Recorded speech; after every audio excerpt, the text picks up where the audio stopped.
what's the end? True crime cafe where secrets bleed. Truth a bullet, truth some need. True crime cafe where lies collide. Order up a story no one can hide. No one can hide.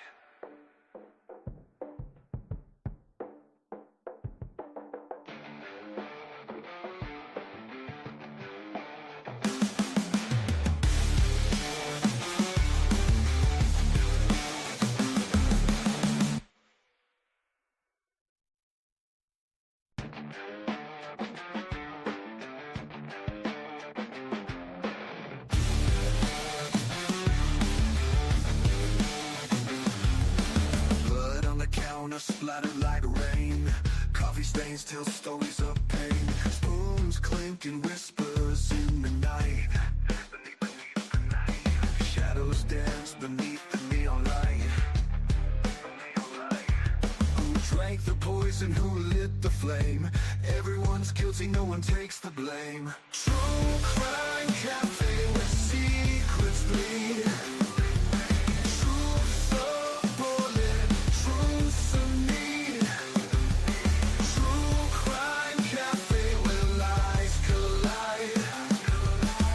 Order up a story no one can hide. Black boots stomping, flows of regret.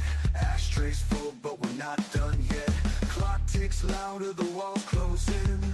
Every scene tastes like original sin. Who's the killer? Who's the saint? Fingerprints smudged, they don't paint. Truth or dare or just pretend?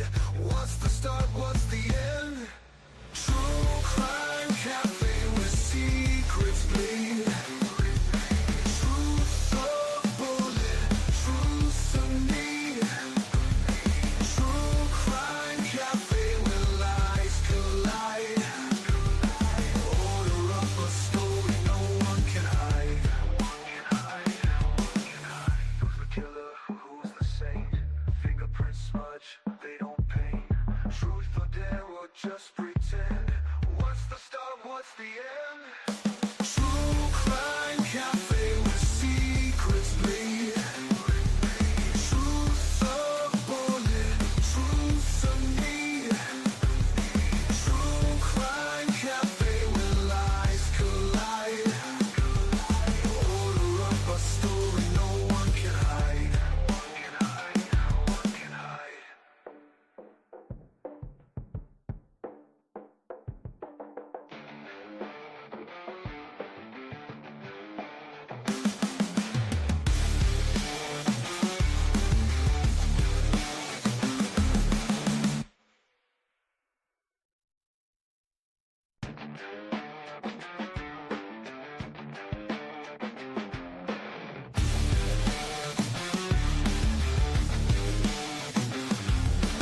Blood on the counter splattered like rain. Coffee stains tell stories of pain. Spoons clinking whispers in the night. Beneath the night. Shadows dance beneath the neon light. Who drank the poison? Who lit the flame? Everyone's guilty, no one takes the blame. True crime cafe where secrets bleed. Truth a bullet, truth some need. True crime cafe where lies collide. Order up a story no one can hide. Black boots stomping, flows of regret. Ashtrays full, but we're not done yet. Clock ticks louder, the walls close in. Every scene tastes like original sin. Who's the killer? Who's the saint? Fingerprints smudged, they don't paint. Truth or dare or just pretend? What's the start? What's the end? True crime cafe where secrets bleed. Truth a bullet, truth some need. True crime cafe where lies collide. Order up a story no one can hide. Who's the killer? Who's the saint?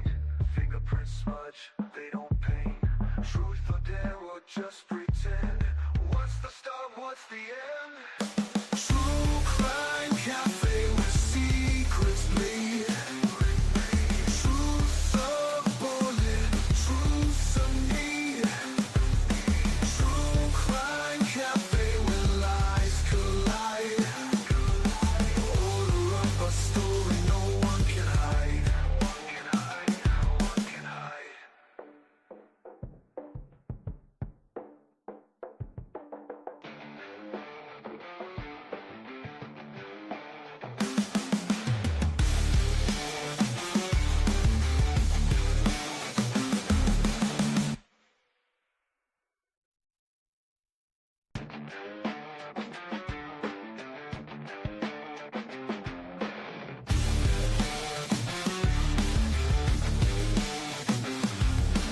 Blood on the counter splattered like rain. Coffee stains tell stories of pain. Spoons clinking whispers in the night. Beneath the night. Shadows dance beneath the neon light. Who drank the poison? Who lit the flame? Everyone's guilty, no one takes the blame. True crime cafe where secrets bleed.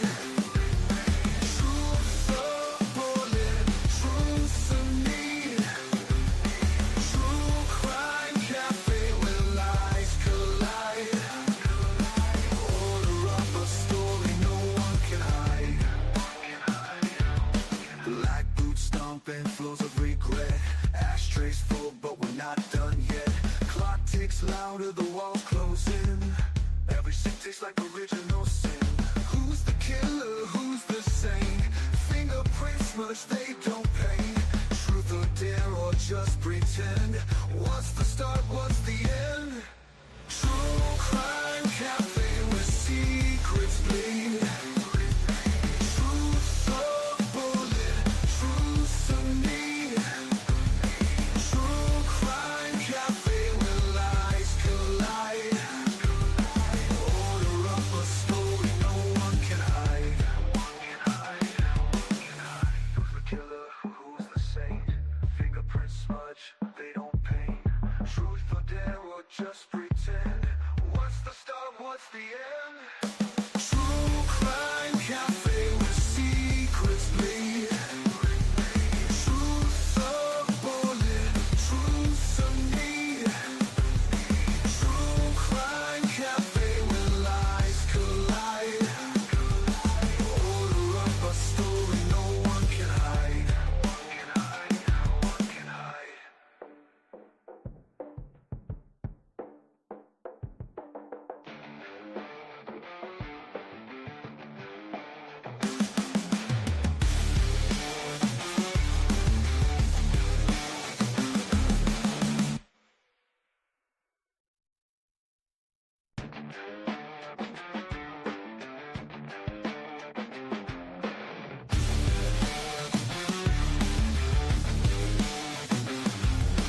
Blood on the counter splattered like rain.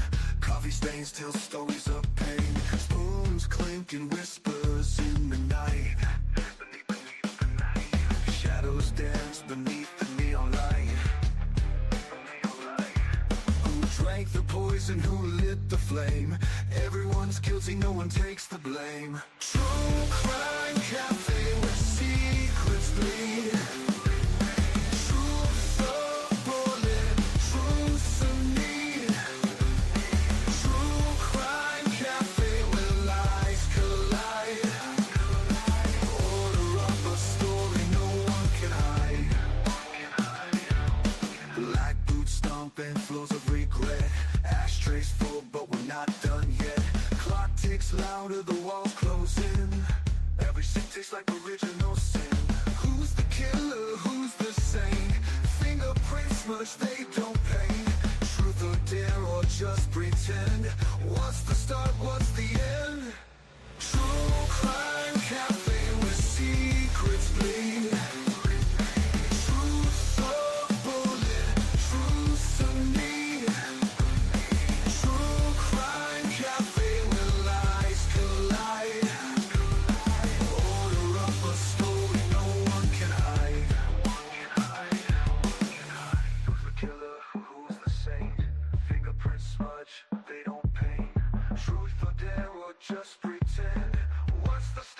it's the end. True Crime Cafe where secrets bleed. Truth's a bullet, truth's a need. True Crime Cafe where lies collide. Order up a story no one can hide. No one can hide.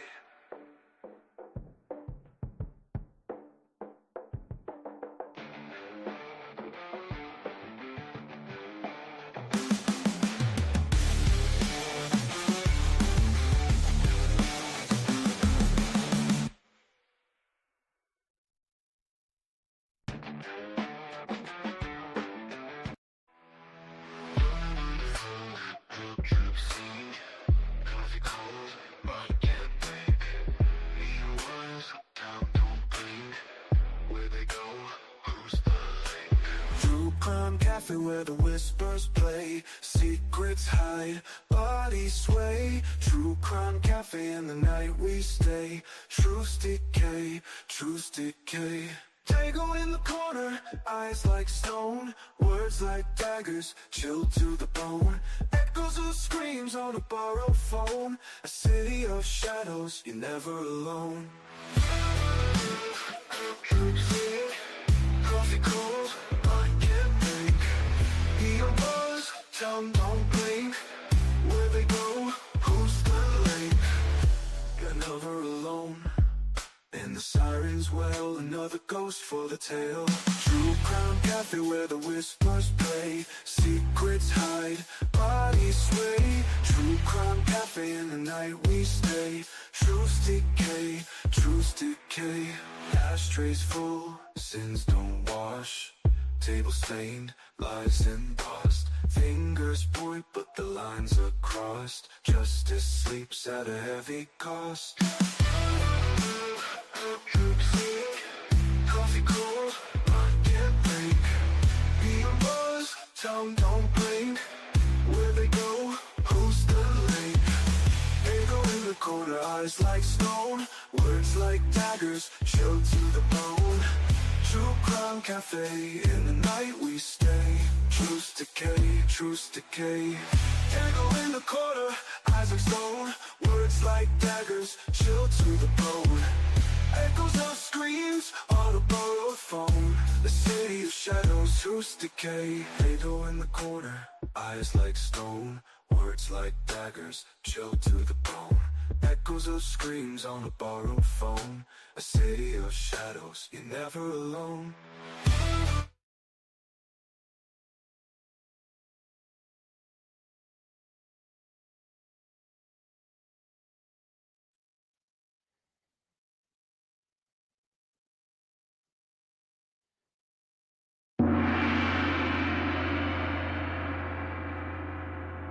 All right. Welcome back, everybody. We are open for business here at the cafe. It's great to see you all back with us today. We are heading back to Idaho, guys. There's a couple new documents I want to review with you guys, and we're going to go over the new Gunderson Bodycam and evaluate and review that as well, break it down, and see what we come up with from that. If anybody has any thoughts on it, so on and so forth, you know how it goes. Please make sure to hit that like button on your way through the door, if you will. And please share this out. Let everybody know what's going on over here today, guys. The more, the better. Come on in, get comfortable, grab a seat. You know how this goes. Let's get this show on the road. Here we go.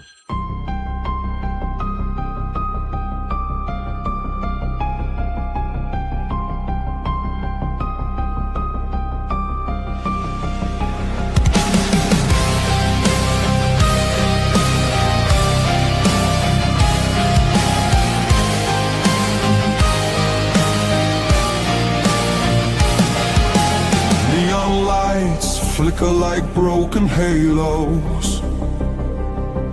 Whispers gather in the smoke-filled air. Tables carved with secrets and shadows. Every story's a wound laid bare. The kettle's boiling with a restless rage. Justice written on an unseen page.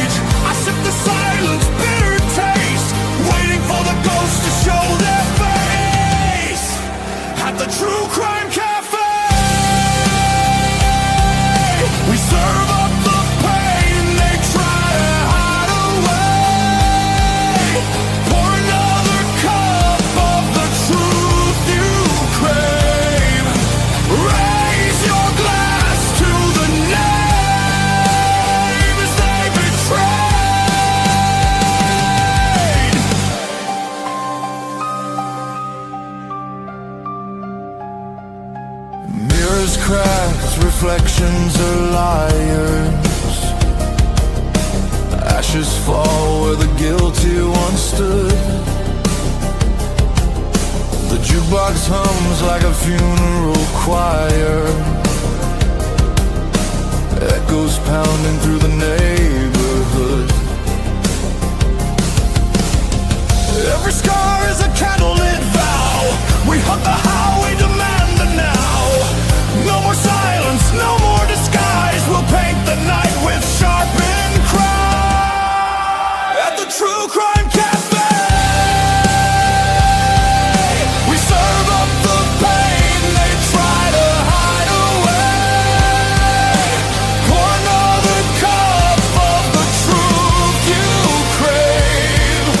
Raise your glass to the names they betray. This is not a sermon, it's a battlefield hymn, a requiem dripping from the bottle's rim. The guilty write stories in invisible ink, but we'll drag it all up from the edge of the brave.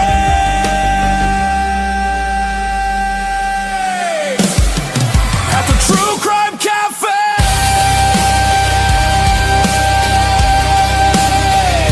the reckoning burns like a black bouquet. Every shadow will pay.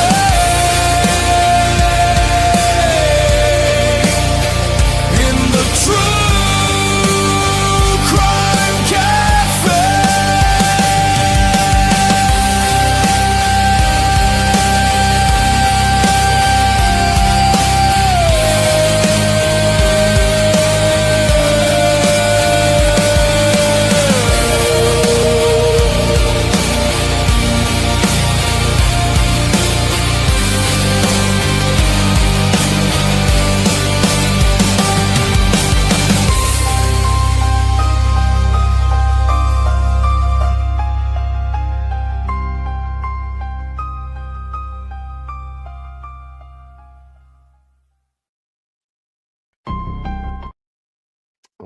All right. I don't ever, it's never enough. I could listen to that song all day long. And again, thank you to Molly. And thank you. Molly is the one that did create the new video. She finally got a good one in there as compared to that crap I was running for you guys. So we got a great video to match the song now. I hope you guys enjoyed the intro. Thank you to Molly, our amazing, awesome, and beautiful videographer. The things she does are just amazing. So thank you, Molly. I love you. As always, amazing stuff. You guys got to go check out her channel and check out all the stuff she does over there, all the songs she's written and everything, you guys. And she's got a TikTok as well. It's amazing, guys. I'm telling you. I am super lucky to have the people I have on my team in here. I'm telling you, talent, talent, talent, talent, talent. It's everywhere. They're amazing people. I have the best, and I mean the best on YouTube, and that's a fact. Good morning, good afternoon, good evening, and good night to you all, wherever you are, whoever you are. I hope it's good for you. It's great to be here with you guys. I appreciate you all so much. Welcome to my people from across the pond, all my UKers, my Aussies.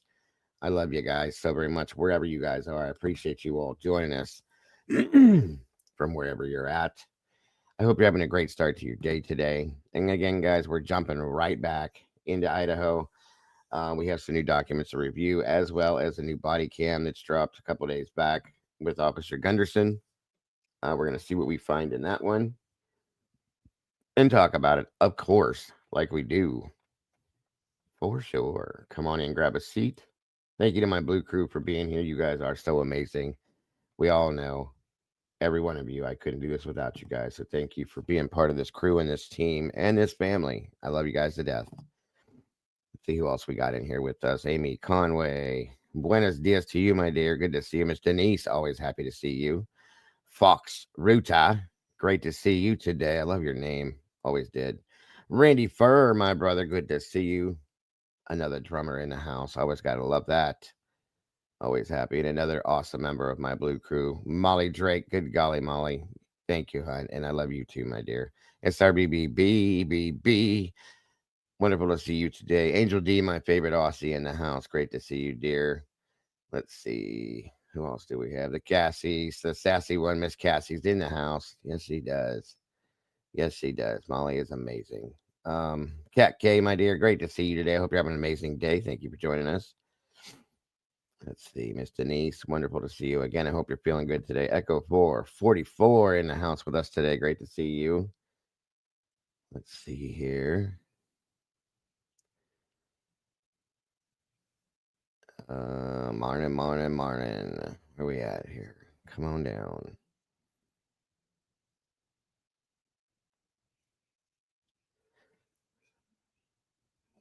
I think I am me. Good to see you, and you are you. It's great to see you in the house today. Thank you for joining us here at the cafe.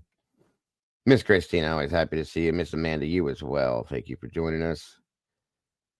Of course, the lovely and positive Miss Paula Fitzhenry. Welcome back. Good to see you. Big Red, welcome back to you. Good trouble. What is going on? Great to see you. Welcome all my meatballs, all the beautiful people in the house today, guys. Please again make sure to hit that like button, share this out. And welcome back, everybody. Great to see you here at the cafe with us. The Canadian cat ladies in the house. Great to see you. Thank you for joining us. Kent Corbett, my friend, always happy to see you.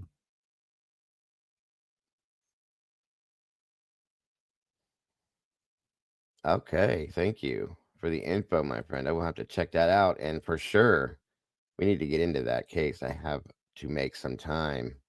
Thank you guys for those of you that joined us last night over at well, we were both channels were up, but as I joined AR Hayes at a Convict's Thoughts last night. I appreciate all my moderators that were there and everybody that tuned into us. It was a great show, great conversation, great time. I always enjoyed that.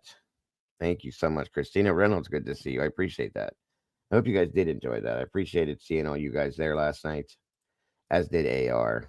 AR, we talked last night for a bit after the show, and AR wants to start doing that more often as a maybe a regular thing, as the two of us together on a whole new type of show, doing our thing. So that might be something coming, you guys.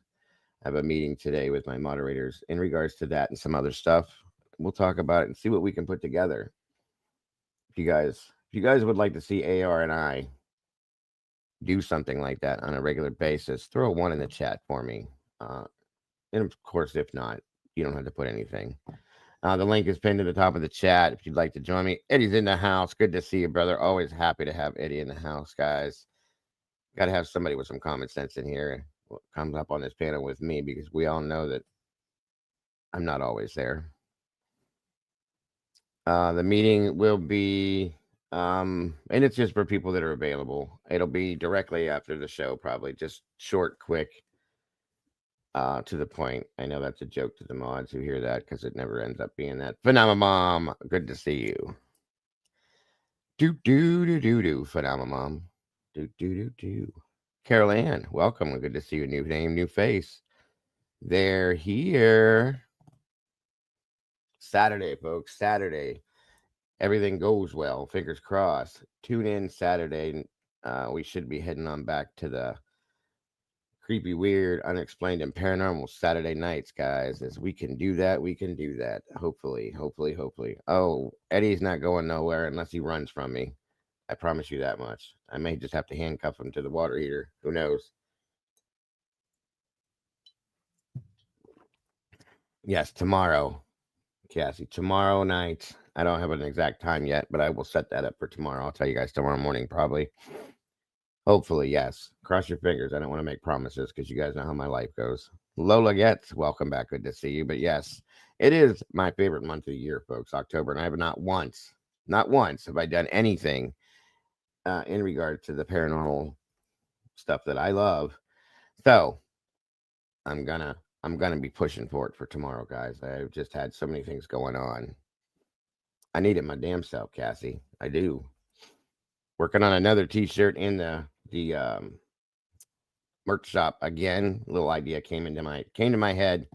We've seen so many people talking about it, and you got to make a little bit of light with some of this horrible stuff that we deal with every day, and everybody's talked about it. So in the merch shop, there is going to be another, if we can get, once we get it together, just a plain old regular old T-shirt that says pretty much. So if you want to wear a shirt that says pretty much, go looking in there here in a while, and I'm sure we'll have one. AR, speaking of, the devil's in the house. Good to see you, brother. Great to have you. I guess I should throw up a one. Also, I had a lot of fun last night. Also, want to say thank you to your mods and to absolutely AR. Thank you goes out to you, your community, which we share, and your moderators as well, my brother. I appreciate you having me there, and I appreciate everything you do, AR. I'm looking forward to this. Everybody, we got a lot of ones in here, AR. So I think that means yes, bro. That means yes. So we're gonna put it together. We may have to do that, Echo. That's a good point. That is a good idea. We'll see what happens. Thank you for that. Something else to talk about with the moderators. Need some ideas. Absolutely. Thank you, Echo. Cat ladies in the house. Always happy to see you. And again, great show last night with AR Hayes. I'm looking forward to the future and what we can do together. So we both have very positive uh, platforms and a very positive community. I think we can do some great stuff together to bring you guys the best that we possibly can. And I think that's coming down the road here very soon. So it would be awesome, and I'm looking forward to it. AR, again, I'm very appreciative of you having me join you last night. And the point is, folks, is to have some others join us as well. Some other awesome creators out there I'm looking to hook up with AR and some other things, guys. The rest is a surprise until we show it to you. I want to get everybody excited for nothing. I've had a Diddy by play. Sounds good. We will be doing that too. So again, Molly, thank you, hun, so much for that amazing intro video that you added to that amazing song you wrote. Appreciate you very much. I'm going to be learning. Thank you to AR again for offering to help me how to do some of this video stuff here soon when we get some time because he does some amazing things. Terry Martin's in the house. Great to see you. Great to have you here. I think we should have a Terry Martin birthday party on 10/22. Well, I'll definitely be telling you happy birthday, Miss Terry. October 22nd. Thank you for telling me. I hope Meg had an amazing day yesterday. Yesterday was Meg's birthday. And I hope she had an amazing day. No, I don't like it, Molly. Like I told you, I love it. I love everything you do. Everything you do. But I'm going to try to learn some of that stuff too so I can stop bothering you all the time. So many things you can do out there, guys. I'm afraid that if I get wrapped up at, like AR said, get wrapped up in doing that stuff, I'm not going to want to come back and do this because it is a lot of fun.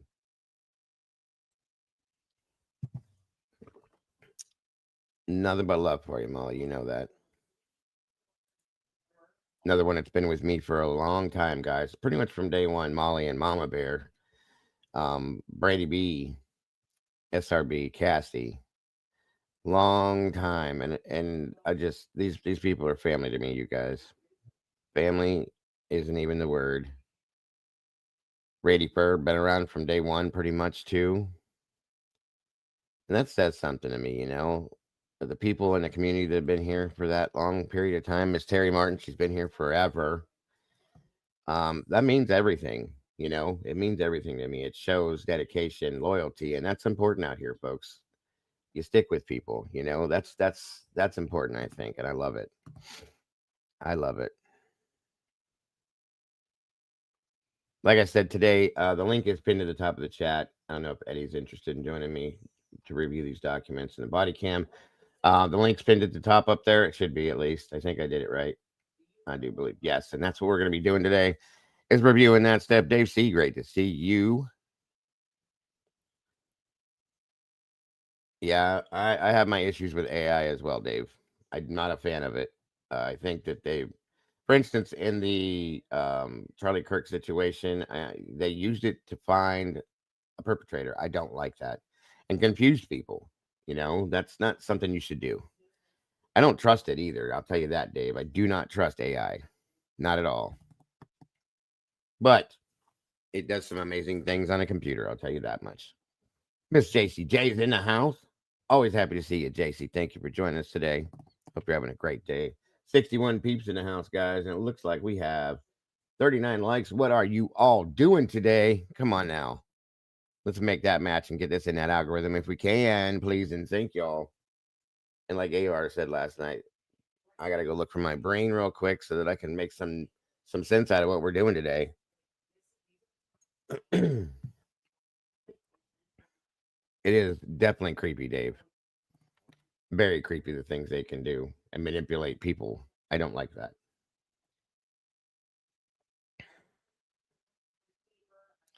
I want to make sure to everybody that we are make sure we did drop AR's link in here, I believe. If not, please do drop a convict stocks link in here, as well as typically unique. I really want to put her out there too and get people following her a little bit closer. And we need Molly's link in here, of course, and anybody else that comes to light here as we're sitting here. That is true. Angel D's been around a long time too, you guys, in and out of here, but she's still been here a long time. Amy Conway as well, and I appreciate that. I was just thinking about that last night as I was having a conversation with AR about stuff, and it just something came to me when we got done talking, and I was thinking about the people that have been in this community from day one. Well, like Brandy, for instance. Brandy's been with me for going on 5 years before I even came to this community. I was in another drama community, fighting against bullies and stuff like that. And she was there, started there with me, and made it here. And she's still here this long. SRB and the moderators. That says something, folks, about the type of people, Mama Bear. The type of people that are around here. It tells me everything. This is why I love these people so very much. There's Mama Bear, speaking of which, right there. Always working. We do miss Mama Bear. I hope you have a great day today, Mama Bear. Don't work too hard, and hopefully I'll talk to you later on this afternoon or this evening, maybe.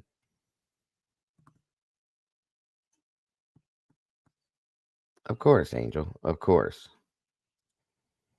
Look at that, folks. Mama Bear. Like I said, 36 months, and that's not even right. It's been well over that.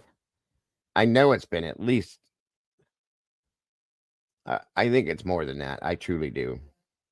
Happy day anniversary, Mama Bear. We appreciate you so much. Very much. I've gathered that, SRB. I have gathered that you and Miss Cassie truly are family. Miss Denise. Oh, yeah. God bless. I've been through many debacles, folks. We have hit some roadblocks. We have something else we were talking about last night. I appreciate that too, Miss Denise.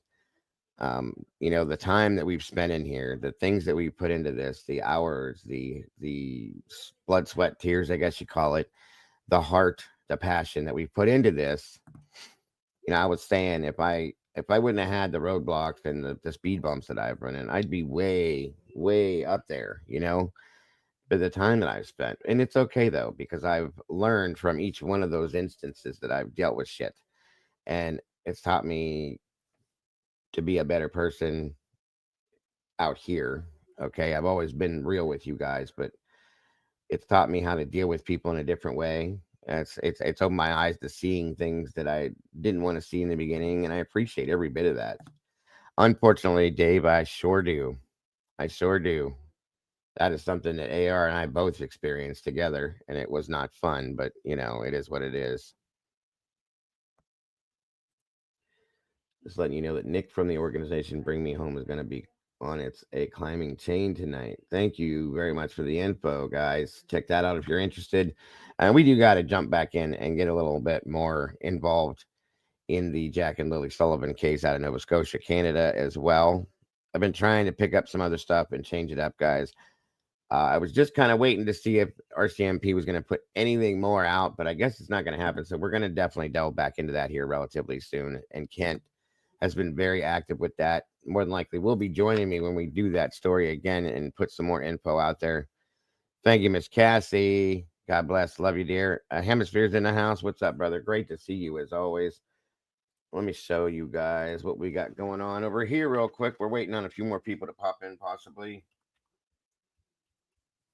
And we'll get kicking with this. Just want to make sure we get everybody in here that wants to be in here so we don't have to start it over again. Excuse me, you guys. I'm sorry. Hold on a minute here.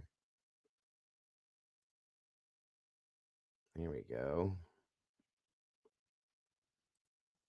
Let's see. Show.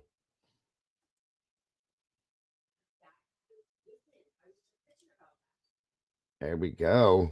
Cassie, you're an angel. I swear to God, you're amazing. Very, very cool. All right, y'all. So, like I was telling you about that new shirt we're looking at, we got the Baby Dago shirt going. We got um a bunch of new stuff that Cassie threw in to the mix in here, but this seems to be all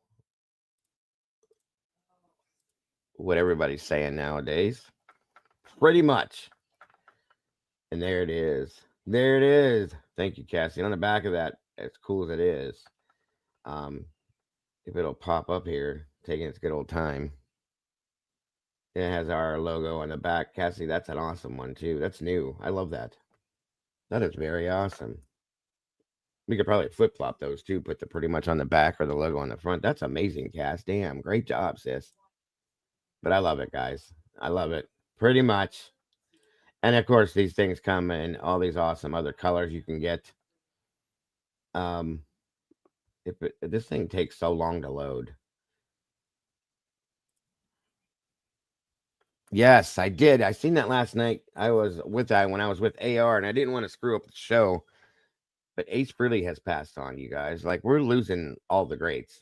Ace Frehley, for those of you that don't know, was the original and most amazing and best guitarist for Kiss, the original. And he's gone. 74, I think. Same age that Ozzy was, I think. We're losing them all, guys. The best of the best. And I was very saddened by that. Ace Frehley is one of my absolute idols. And, somebody I look to as a musician myself when I got into music, and it's very saddening. So, yeah, uh, definitely saw that, Terry. Very saddening. God bless him and his family. Thoughts and prayers to all of them. Awesome stuff. Again, very, very cool. Um, Cassie Ann, thank you so much. So we got that there, of course. And I'm sure we can throw that on a mug. We also have, and I'm getting this from my new grandbaby. These are just amazing to me. I love it. Cassie threw this together a couple days ago. I didn't realize it until I saw it this morning, but check it out. We got onesies for the little ones, you guys. We got a little something for everybody. Gotta love it. Gotta love it. That is on standby for me already. And we got everybody's drinking out of their got to keep everybody hydrated out of their big old cups, you guys. And bam, check it out. Yes, she got the onesies done. We got our version of the Stanley mug in here, and these are good mugs, guys. They're at a decent price considering we do have doggy things, Big Red, doggy and cat. Yeah, we have these in. I guess it's three different colors in this aspect here. You can get it, and I love this one right here. As soon as it pops up, you guys will see it when it chooses to load.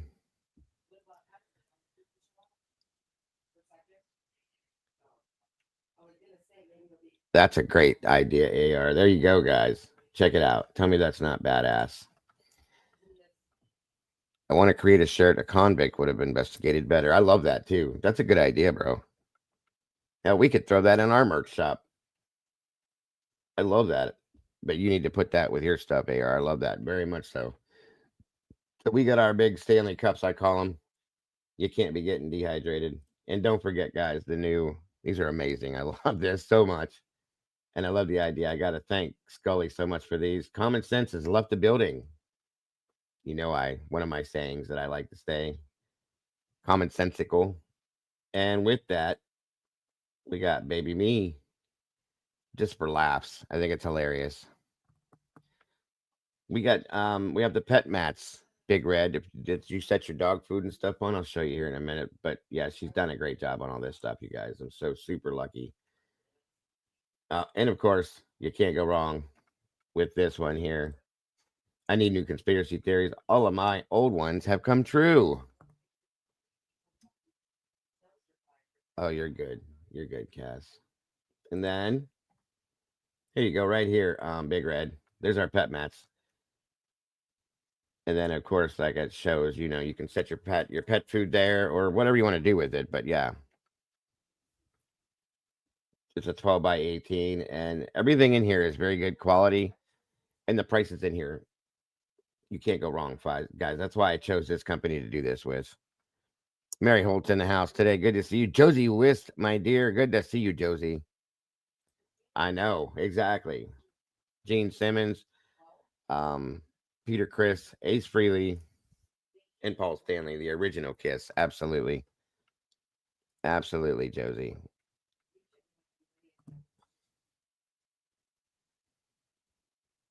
Oh, that's something I was going to do too. Good idea, too, to get that, Terry. Did Ro order one? That is awesome, SRB. Thank you so much, Ro. If you're in here, hon, I appreciate you very much. So this is what's going on in the merch shop now, folks. Cassie's pretty quick. Of course, there's so much other stuff. We got SRB's bag and her mug, her signature stuff because she's a beach lover.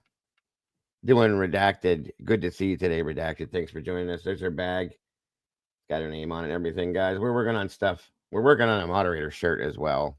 We have the Moody Mod shirt. We have our paranormal logo in here that Cassie put together for us for our paranormal stuff that we cover. Right there.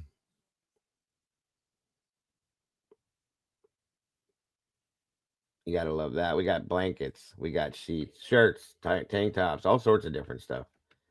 Too much stuff, and you gotta love it all. But if you want to be one of the cool kids and run around with some true crime stuff, here it is, guys. True Crime Cap. I love that too. The logo that Mama Bear created looks great on everything, you guys. I love that so very much. And of course, our logo shirts you can get with the red logo. You can also get it with the blue logo, the original one we had, like this.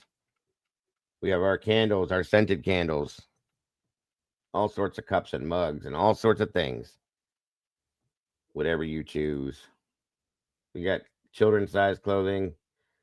We have blankets. We have pillow. We have all sorts of stuff in here, you guys. Truly do. So, plenty of things for gifts. Christmas is coming down the road. We even have coffee in here, you guys. Even have coffee. So there you go. And thank you, Cassie. Amazing stuff as always. I am super duper lucky to have the crew and the team that I have in here that does these things. There she is. The megastar is in the house. So if you want to get a pretty much True Crime Cafe shirt, there you go. And you can get it in many different colors because, pretty much at 4 a.m. I'm sure we could change up the lettering or whatever if you guys want it different ways, but that's awesome. I love it the way it is. We have hats, we have everything. Go check it out. All right, y'all. Welcome, welcome, welcome. Absolutely. Don't work too hard, redacted, please, and thank you. Meg P's in the house, the megastar or Megatron. Senor Wazowski's in the house.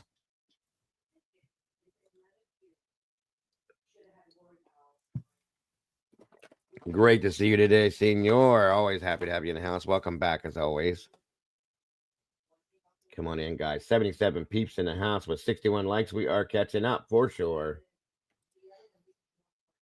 Pretty much. I figured you'd get that, Eddie. Yes, there is a lot of cool stuff in there, Christina. Yes, happy. For those of you that didn't realize, yesterday was Meg's birthday. I hope you had an amazing day, Meg. We tried to make it a little bit happier for you here on YouTube. AR sang to her last night. I put out some birthday songs for her and some funny stuff. I hope you had the best day possible, Meg. True Seekers in the house. Great to see you as well.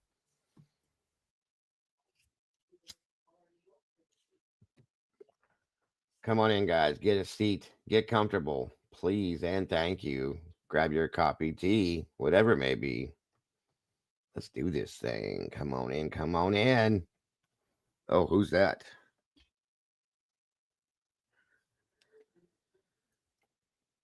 Absolutely, Miss Meg. The done one. Great to see you. Welcome, welcome.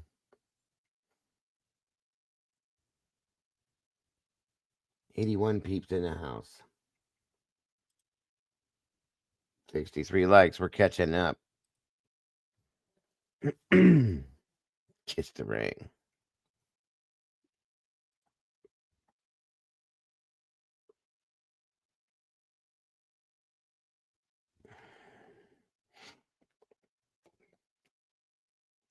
You come to me on the day of my sister's wedding and you want to talk about true crime. We're not going to do it today.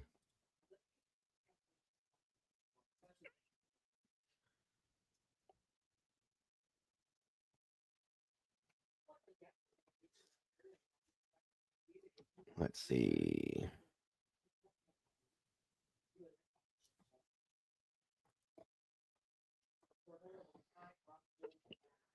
Michelle F., welcome, dear. Good to see you. Redacted. I can't do it. Let's see. What else do I have back here? I can change it up for. Oh, gotta have your Oscar Mayer Wiener whistle. Miss Kathy's in the house. Good to see you today. Awesome, awesome stuff. Great to see you today, Kathy. Thank you so much for joining us today. I appreciate you so very much for being there last night with AR and us. Guys, please, please, please, if you will, folks, please make sure you guys are subscribing to Kathy's Indie Zone. She gives us so much information and she helps in so many ways to help us understand these crazy documents that we put out, that they put out for us, that we go over here in the Idaho case. Um, just a great channel, guys. So please, please, please. Yes, I am the pod father. I love that, Dave. Great to see you today, Kathy. Yeah, guys, please go subscribe to Kathy's Indie Zone. Hit the like button over there, subscribe, and hit the notification bell. You don't want to miss anything Miss Kathy puts out. We do appreciate all your stuff, Kathy, and everything you do.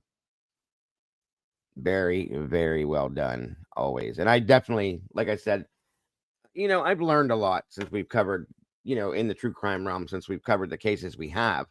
Hey, Miss Kaylee, good to see you today. Welcome, another one of our awesome people from over the pond. Great to see you today. Thank you, Sassy. There we go, guys. There's the link. Click on that link. Go over there, subscribe to Miss Kathy. Hit the notification bell, like I said, and like it up, guys, if you will, because she does help us in a lot of ways. You don't know how many times I've pulled documents and I've read through them before I've come in here to go over them with you guys, and I'm going, and all I got to do is run over to Miss Kathy's place, knock on the door, and so we'd be reading the same document, and it comes out so clearly to me. Then the layman's terms, I love it. So please do, Josie. Thank you so much for that. Oh, I understand, Kaylee. It's wonderful to see you here. Pappy's in the house. Great to see you, sir. Thank you for joining us. Thank you so much, Kathy. I appreciate you so much.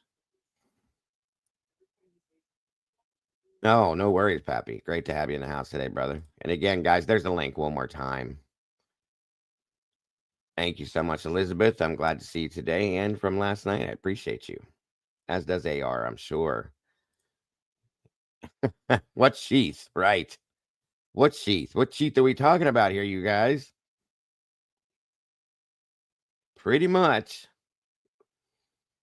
Yes, I did, Meg. I appreciate that so much, hon. Thank you again. No, do what you got to do, dear. Don't worry about it. We got it covered. Appreciate you so much, so. All right, guys. I think we're going to kick this off here. We're going to jump into, once again, these documents and see what we got that just dropped is not much, okay? And we have a cam that we're going to be reviewing and going over as well, a new Gunderson cam, body cam, as he's going door to door and stuff like that, and just see what we get out of that. If anybody has anything that they're, everybody pulls different things from what we see, and that's why we review this stuff. Becky's in the house. Good to see you.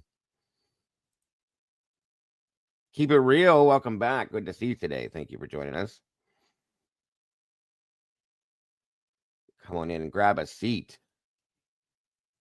Yes, very much so. Yes, it is. I do agree with that one, Meg.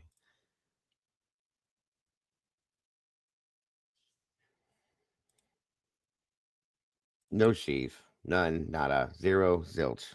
Sure looks like that, doesn't it?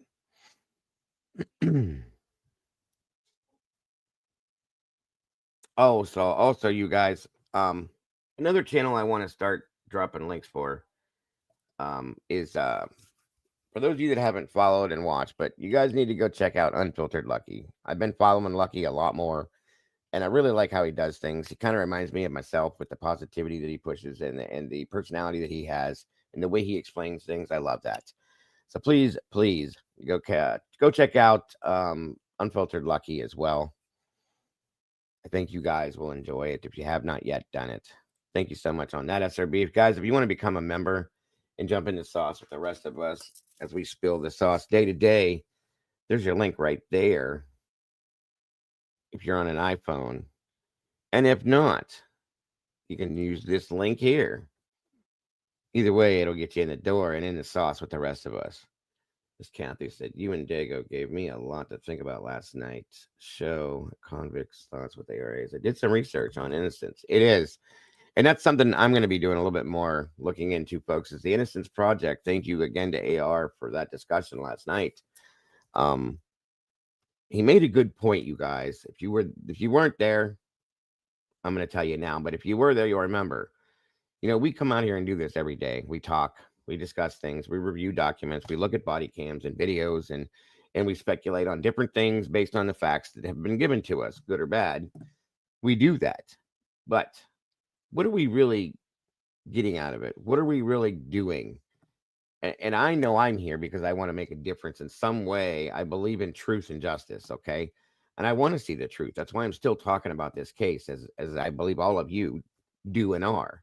And there's so many things in this case that are not true, okay? Hence the reason why we talk about this. So, welcome, Elizabeth Wagner. Wonderful to see you. Um,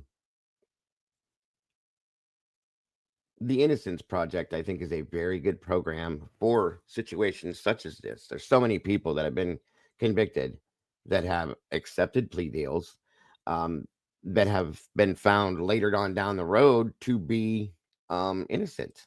Okay. Or people that have been wrongly convicted in that aspect in different ways. Okay. And I think it's a great program. And any way that we can help to promote that, I think, is an amazing thing.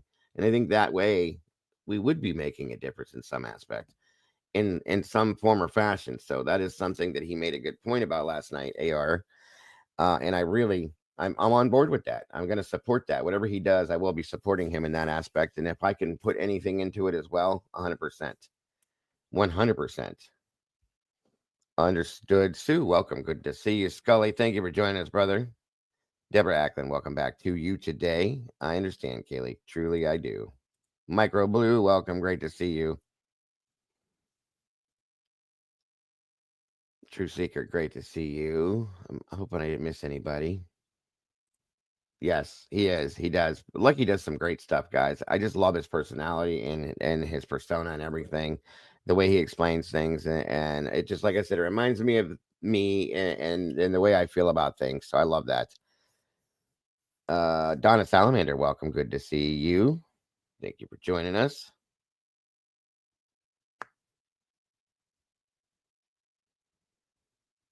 What's going on? Oh no, I'm sorry to hear that, Scully. That's crazy, brother. SLE, welcome. Good to see you. 101 peeps in the house, guys. 75 likes. We are almost there. We're gonna get this in that algorithm. I know we are. I know we are. I know we are.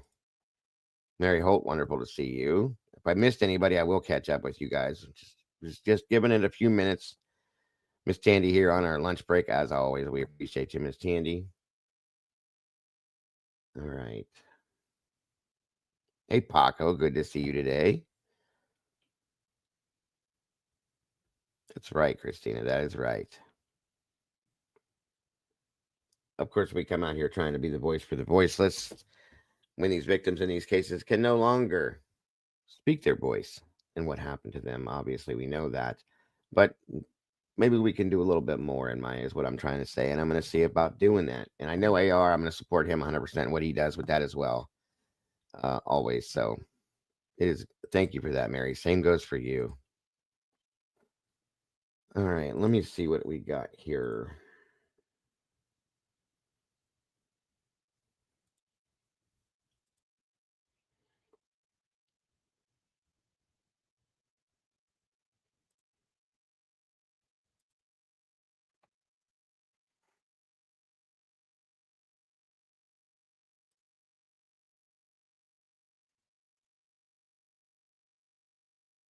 1 minute, everybody.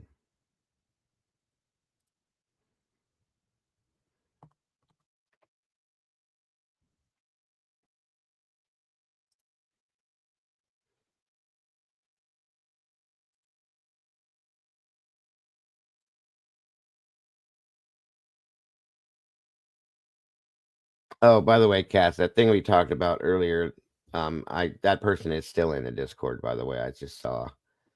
So we'll deal with that afterwards. Um, just wanted you to know. I will handle it. We will handle it. All right.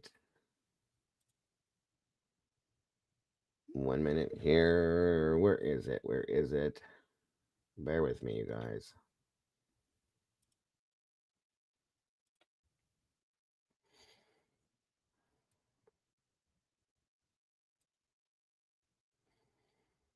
Almost there.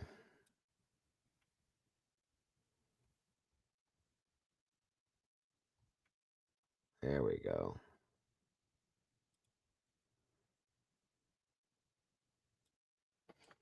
There we go. Okay. I had to look a couple times on this too because when I first saw it, because of the dates on these, I was like, "What is going on here?" And then it made sense. Welcome, Carolyn Prestage. Good to see you today. Miss Kathy says, "Does everybody realize the case summary page was cut from?" Yes, we talked about that the other day. They cut it more than half, Kathy. That's crazy. Where did it go and why? I wonder. Yes, it went from 181 to 51 pages last week, guys. The case summary did. With no explanation, and it's not been restored. Agreed. I just looked at that again last night, guys. It's gone. It's gone. You got to wonder why they're doing that. It's a lot of information. So, for those of us that didn't, download, upload, whatever you want to call it, we lost that stuff. I'm sure we'll be able to find it from somewhere else, but that says something to me. Welcome, Critical Minds. Good to see you.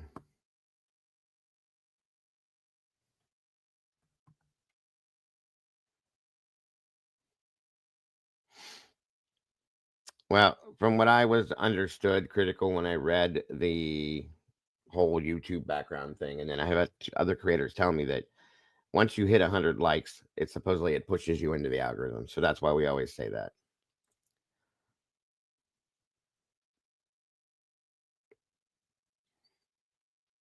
Thank you for your input, my friend. I appreciate that very much.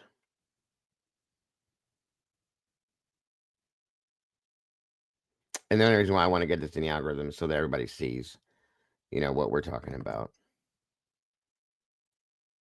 You're always here with us, Meg. Always, always.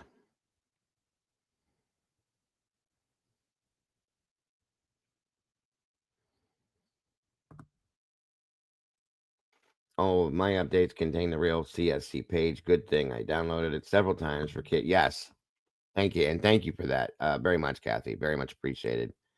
Robert's in the house. True Crime Unleashed. Good to see you today, my friend. Always happy to see you. Thank you so much for your support and for joining us today. Again, Scully, I'm sorry you're going through that, bud, but appreciate you very much for being here always. Yeah, it seemed like it was, Christine. A lot of the warrant returns, Kathy, isn't that what's missing now, or mostly all warrant returns? I think when we went through and looked at that, that's what it turned out to be in some aspect. Right. Exactly. Yeah, I know exactly, Cassie. All right. Let me jump into this again. Eddie, I don't know if you're still in here, but if you're available, if you're interested, you're welcome to join me. Need some Z's? Good to see you. The link is pinned at the top, brother. If not, understood. Just giving you the option as always. I think everybody enjoys when Eddie's here. Deborah Ackland, wonderful to see you. As I hope you are too, Josie. I hope you're having an amazing Friday. All right, you guys. First and foremost, let's kick this off here. All right. First on the bill for today is the third order seeking the party's position regarding the sealed documentation. Oh, hold on here. Miss Kathy again says that yes, I can't even begin to say what's missing. Yes, all the early warrants, but much more, as in information from the time the indictment was returned. Read the info, Brady Giglio. Interesting. Quite interesting, isn't it? Especially that Brady Giglio thing. Isn't that crazy? That is crazy to me. Thank you very much for that insight too, Kathy. Very much appreciated. But that's a problem, you guys. In my opinion, that is a definite problem. Welcome, Miss Anna D with Truth and Justice, True Crime. Always happy to see you. And that's awesome, Robert. Good for you, brother. Keep going. Thank you for that, Donna. And again, all the Purple Hearts guys, we do appreciate that. Keeps the memory of Wisdom speaks in here. We do miss her so very much. And I'm grateful when you guys do that. Thank you so much for that. Bonnie Bailey, my love, wonderful to see you. I hope you're doing well. It is great to see you today. Always happy to see you, and you're always in my thoughts and prayers. I hope you're feeling okay. I hope things are going well for you, Bonnie. Always thinking about you, dear. Wonderful to see you. Okay, so again, guys, third order seeking the party's position regarding the sealed documents. All right. And let me know, folks, how I sound if you can't hear anything or if you need me to reread something. Absolutely, Miss Anna. Yeah, right. Exactly. Like Kathy just said. Third order dropped. Where's the documents from the second order, which was filed September 3rd for the May-April documents? Very good point. Very good point. And that's crazy, you guys. Think about that. This is such a mess. It is such a disconglomerated mess. Truly.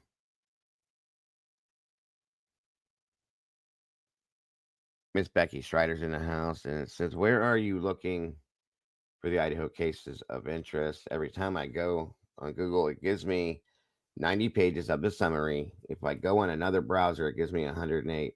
Are you talking about these documents, Becky, here? We go directly to the link, to the Idaho link, and then it opens up into this, and it gives us the documents. If that's what you're talking about, Becky. I'm sure when it SRB, can you drop the link for the or one of you guys, can you drop the link for the Idaho link for this, please, and thank you. That way, if anybody else wants to jump into this, they can as well. Dockett's in the house. Dockett Dakota, welcome back today, brother. Good to see you. Random question for the chat. Does anyone know if it was ever determined which officers Ann Taylor was requesting training records for? I do know for a fact, Dockett, that one of them for sure was Officer Tollison from the Idaho State Police. I remember that one in that hearing. By the way, you guys, speaking of hearings, my ADHD is in full effect right now. We're going to be going back and reviewing the hearings again. For those of you that are interested in that, that is something I'm going to be doing and going back to the beginning. As I told you the other day, we're going back to the beginning to find things we've missed, but we're going to be going back through these hearings one by one and reviewing those to point out and pick out certain things and see where we're at this point. So if anybody's interested in that, please join us for that when we start doing that as well. I remember Tollison, Docket. I can't remember if there was anybody else, but I do remember Tolson. There it is. Thank you, SRB, so very much. Appreciate it. And there's that link right there, Becky, if you want to jump on there. That should help you out, hon. I don't remember. We could probably look into it, Docket. Eddie might have that information in his notes. Eddie, if you're in here and you do have that info, throw that out there if you can, bud. We appreciate it. Gunderson, Echo said Gunderson was one of them. Okay. That's thank you for that. Kathy says, I want to see the proposed jury selection instruction the state defense submitted in April and May under seal as to what Payne was going to say and how BK. Yes, so do I. Absolutely, so do I. Good point, Kathy. Thank you for throwing that out there. Very much appreciated. Great point. In fact, I'm writing that one down.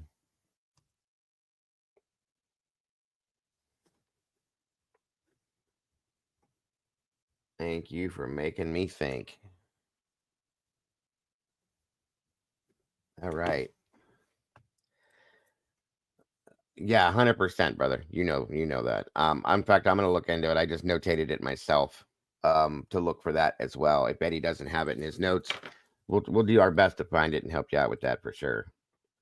By the way, oh yeah, you were here for it. Great video again. That's the other one you had that I played yesterday. Appreciate that again, brother. Great job always.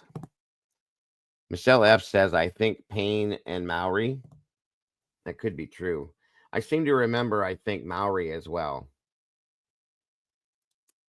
Thank you, Michelle. Like I said, you guys, there's so much of this stuff. My memory does not remember all of this. Thank you, Donna, for that. And there's the link, guys. Please make sure you subscribe to Doc Decoder. He's been doing some amazing stuff as well. Hit the notification bell over there. You don't want to miss anything Doc puts out. And make sure you hit the like button for him as well. Thank you so much. And let's not forget the reply. Read the timing advance records are in the April, May records as well. Yes. And these are the things that they're missing from the case summary now, you guys. Good point, Kathy. Very good point. All right. Eddie says, I can't recall if it was ever disclosed which 3 officers Ann Taylor requested training records for were ever made public, but I'll look. Yeah. I do remember hearing her say, Officer Tolleson, at one point, actually she stated it, but that's a good point, Eddie. If there's whatever was anything put out, I don't know. All right, you guys. So, with regard to the third batch of the sealed documents identified below, the court requires the parties to indicate whether they have an objection to unsealing any specific document or portion thereof using the document number designated by the court. The response must identify each document by date, name, and number as reflected below. The parties are to file their response, including any notice of non-objection, if appropriate, within 14 days of the filing date of this order. Let's see. How can the public voice concern about the disappearing documents? Does anyone know? I mean, I'm sure that we probably could, but it doesn't mean that they're going to care. Okay, we could contact Moscow. We could contact them and say, hey, what's going on? This is an issue. Why is this? They're not going to care. But that's about the only thing I can think of, Z's. FYI, the Wayback Machine has several versions of the case summary archived before they cut it. Thank you. I wondered, and it's not missing from their docket. It didn't disappear when they okay, good. Good idea. The Wayback Machine, you guys. You got to check that out too. I found a lot of stuff through that. Kathy has an original 103-page list. Yes. Yeah, if there is anything you're missing or you can't find, go check out the Wayback Machine. I guarantee you, being that he said it's there, you'll find it. That's a fact. Thank you for that reminder, Doc. I appreciate that. I wasn't even thinking about that. In a motion hearing, Taylor requested training records for 3 officers who were involved in a quadruple murder investigation. Taylor's motion stated that 2 of the officers worked for the ISP. There you go. Thank you, Terry. I know one of them was Tolleson, that's for sure. Good one, Ray. Wayback Machine will tell the time. Yes, exactly, Kathy. Good point. Yes, and Lucy does the archiving for that, folks. Just so you know. Thank you, Lucy. You got some splaining to do. Good to see you, Lucy. Thank you so much. And yeah, we do. We love Docket's channel. Morning, Miss Lucy. I hope you're having a great day, dear.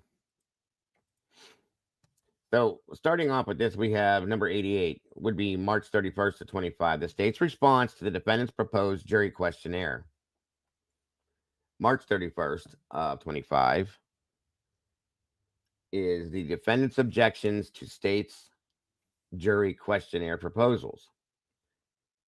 March 31st again, exhibits to defendant's third supplemental response to the request for discovery. Make sure you guys can see that okay. Hold on. There we go.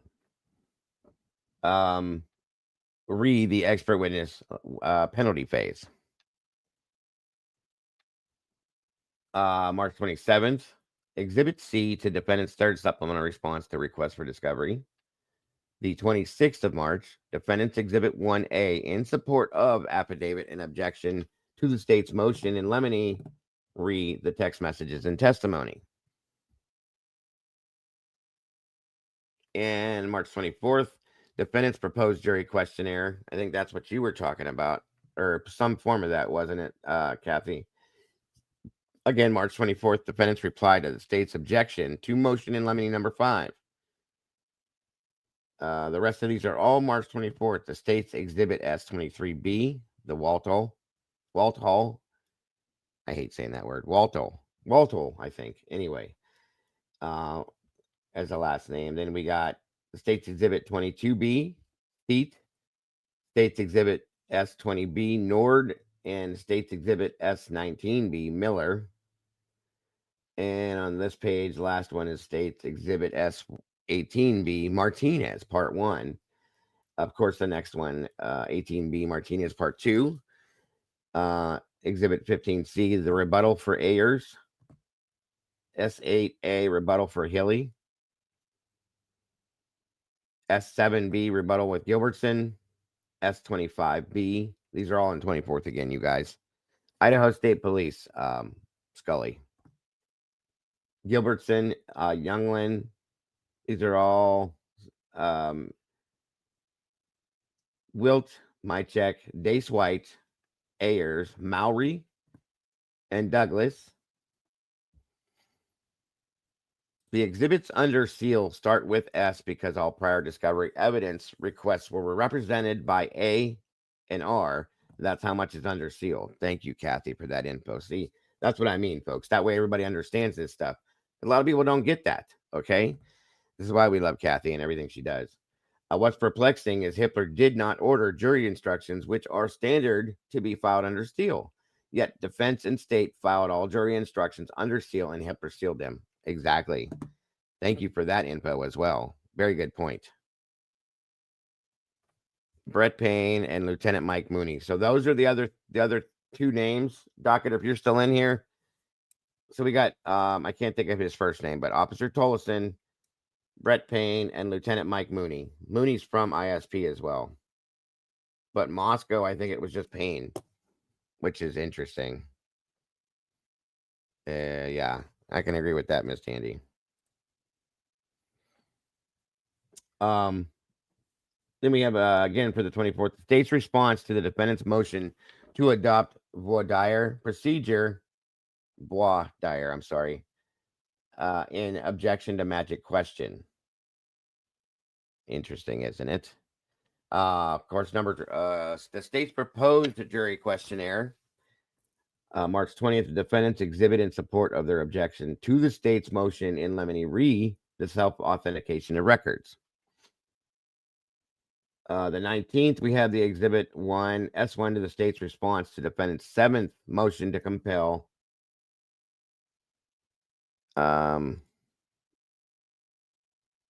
Yes. Oh, okay, got you. Absolutely, Docket. No problem, brother. That's a lot, though. Let's see. The state's response to the defendant's motion in limine number 14. Re the statistical analysis.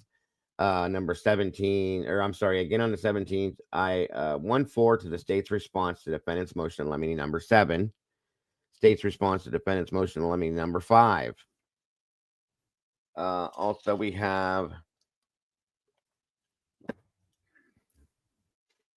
the defendant's objection to state's notice of intent to use IRE 404B evidence.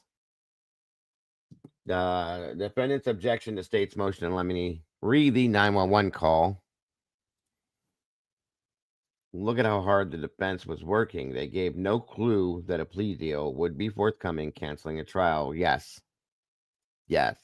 Very good point, Kathy. Very good point.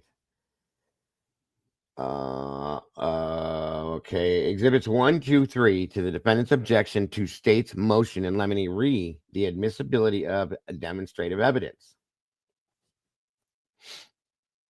I'm gonna have to see if I can get with Kathy, see if maybe she would like to join me one day and have a discussion here about this. It is crazy for sure. Again, we have the sorry, exhibits 1, 2, and 3 to the defendant's objection to the state's motion in limine re the AT&T timing advance records. Surprise. Exhibits 1 and 2 to the defendant's objection to state's motion in limine re the text messages and testimony. Surprise. Exhibit D1, 3 to the defendant's response to state's motion in limine re the neuropsychological and psychiatric evidence. See, I think that should stay sealed, in my opinion. I just feel like it, I don't know. I feel like that's not something that should be made public. That's just my opinion, and if you don't agree, it's okay. I fully understand. AKA the dollhouse, the demonstrative evidence. Yes. Yes. Another good point. Very good point. You taking off, Scully? Be safe out there, brother. um, yeah, I think that should stay sealed. I don't think that's anybody's business. There's been enough propaganda, and they have like really, really tore him apart enough. I think that's enough. Exhibit 1 to the defendant's objection to state's motion in limine. Again, read the 911 call under seal.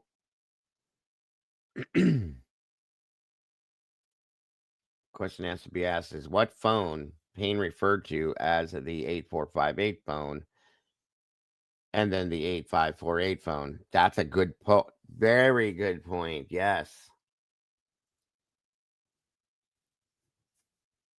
Again, this is why we love Miss Kathy. You got my brain turning the gears now for sure.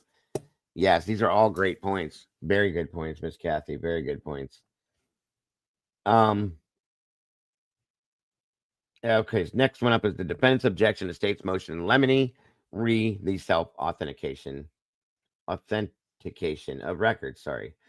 Exhibit S1-4 to the state's amended supplemental response to request for discovery re the expert testimony. Thank you, SRB. Exhibit B to the defendant's second supplement response to discovery. Again, then proof of service for NCO. Order modifying / amending the no contact order. Welcome, Stitches. Good to see you, neighbor. Thanks for joining us. Exhibit A to the defendant's seventh motion to compel. Exhibits S1 through S13 to the state's amended supplemental response to request discovery re the expert testimony. Exhibits to defendant's second supplemental response to discovery re expert witness. Notice of filing, signed and notarized affidavit.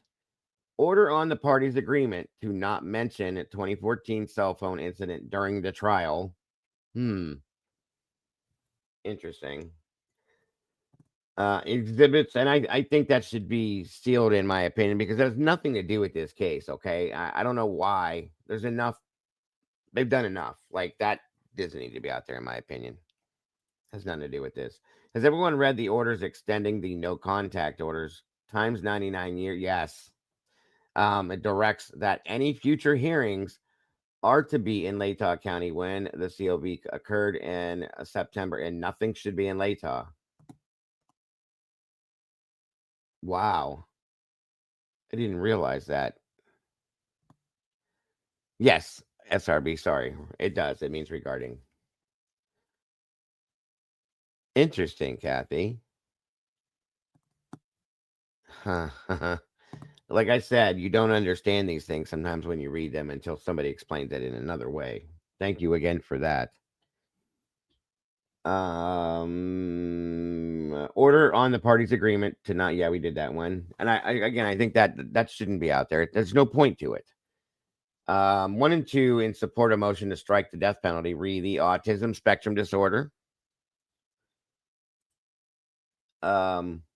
Stipulated agreement of the parties to not mention the 2014 cell phone incident during trial. The defendant's motion in limine number 14 regarding the statistical analysis not redacted The defendant's motion in limine number 5 regarding inclusive data not redacted. Exhibits in support of motion in limine regarding witness identification by bushy eyebrows. What a joke. Exhibits 1, 2, 3 in support of the motions in limine regarding the vague and undisclosed expert testimony. So we don't get to see any of the alt perp stuff. Hitler's going to steal everything. Oh yeah, I didn't think we would. IME, you know better than that. We know for a fact they're never going to show us that because they have to make sure that these people aren't going to be harassed. But these people were going to go on the stand at some point, in my opinion. So what's the difference? Okay. Payne identified Brian Koberger as having bushy eyebrows, not Dylan. And yes, that's very true. That is very true. She never says anything about his eyebrows in the body cam, in her written the report, or in the video interview. Nothing. And I think we knew that all came from Payne or whatever officer was involved in that stuff. But I think we knew that from the beginning, right along with the clad in black and the frozen shock phase statements that were made. Those were all law enforcement statements, and I truly do feel that way, along with the bushy eyebrow thing. Never has she stated that, so remember that. This is absolutely their narrative that they have strung out themselves. So basically anything that would suggest that Brian didn't do this will be, oh yeah, of course. Lucy's saying to docket, I'm not sure that the names of the officers were listed in a public document, the training records per se. Going from memory, the only officers listed were related to the autopsy, which I thought, again, I know for a fact one of them was Tolson. Vargas and Gunderson. There you go. Tolson, Vargas, and Gunderson. Bingo. Thank you, Lucy. I need some Z says, I believe it came from Gooch, but could be wrong. Thank you. ACH, good to see you. So in Latah, but not in Latah. That's to you, Kathy. They're asking, CH is saying, so in Latah, but not in Latah. I'll leave it up there for you to see, Kathy. I only remember Ann saying the records are for officers that made decisions on the case and interviewed people in the case. See, that's why we're going back and we're going to be reviewing these hearings again, you guys. Just to reiterate certain things and remember some things that we didn't see. Typically unique. Wonderful to see you, dear. Great to have you in the house today. Again, guys, if we haven't already done it, make sure we drop Typically's link in here and get everybody over there supporting her and growing that channel as it should be doing. Great job again, Typically. And thanks for joining us today. We got some amazing creators in here today with us, folks. Miss Indie Zone, Miss Kathy from Indie Zone, Dr. Decoder, AR Hayes, and Typically Unique, and whoever else is in here just watching us. I appreciate you guys so very much. Kathy says, what about this? Payne writes, the first responder, Corbin Smith, walked him through the property, showed shortly after 4 p.m. However, Corbin Smith, MPD Doc number 1, shows that he's writing his report and preparing to clock at 4. Interesting.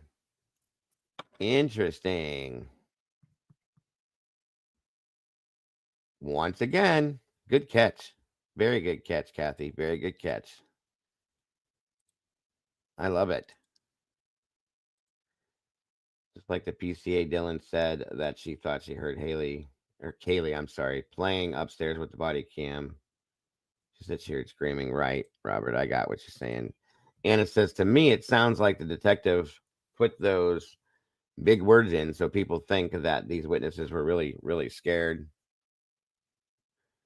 And we would ignore the 8-hour difference. It does make sense, Anna, and that's a good point. Thank you, SRB. There's the link, guys. Make sure you subscribe and hit the notification bell and like it up over there at Typically Unique's channel, please and thank you. Oh, and no body cam from Corbin Smith, who walked Payne through the property of Smith. Well, and that's exactly. And you know what's interesting too, Kathy, is Smith's body cam. If you remember, I think it's Warner walks in to say something to Smith that was inside the house for 2 hours doing something by himself. And his body cam, the battery went dead or something like that, but there is no body cam from him, and they never changed it out until after the fact. I always thought that was an interesting point, and it made me kind of think a little sideways on that. But yes, uh, good point. Very good point. So that's a good point. Who did walk Payne through the house? Great question. Very good question. Guys, make sure to subscribe to Docket Decoder. Thank you again, SRB, as well as AR Hayes at A Convict's Thoughts. These links are all in the chat for you guys to click on. Smith went upstairs by himself as well. Nobody can documenting anything. Thank you. Thank you. Bingo bongo. There it is, you guys. Pay attention to these things because I'm telling you, these things are important.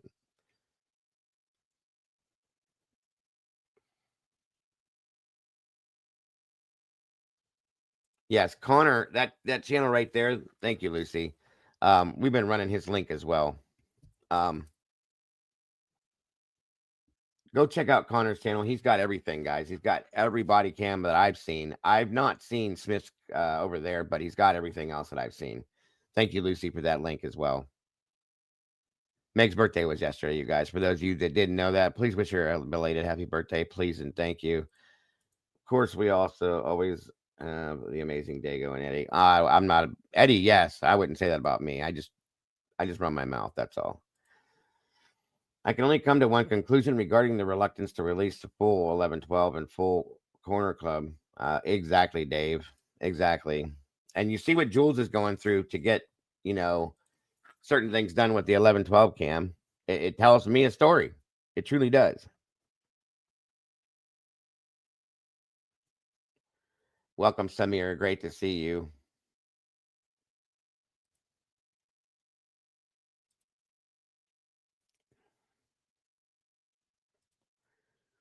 Even when Judge Marshall granted the permanent restraining order, she says MPD sent 4, not 5 body cams. Got to be Nunez, Warner, Gunderson, Snyder, but no Smith. It's got to be, I would imagine it was probably Nunez then, maybe, Cassie. It's right. Very good point, too, guys. So where is Smith's body cam? And I'm curious, was it really a dead battery? Meg says I'm in WITSEC, but I keep coming back to chat. I love it. Thank you, Donna and Terry. Great point, Kathy. Very good point. That's something to pay attention to. Sky 1088. Good to see you. Thank you for joining us. No, I don't know that he was. I don't know that he had one on. To be honest with you, Terry.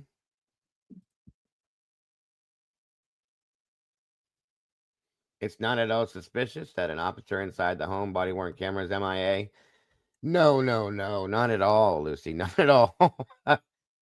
In Snyder's body cam, one of the neighbor guys asked if it was a hit. What? Where did you see that, Christina? I would be real interested to see that.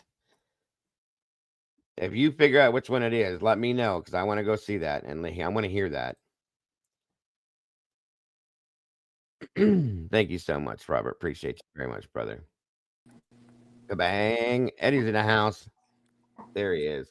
I thought that as well, Dago. If he is inside a quad unaliving house, why is he still inside when he noted it was not working?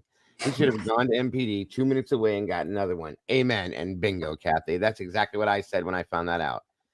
Welcome, Eddie. Good to see you. Welcome, Emma. Good to see you as well. How are you today, brother?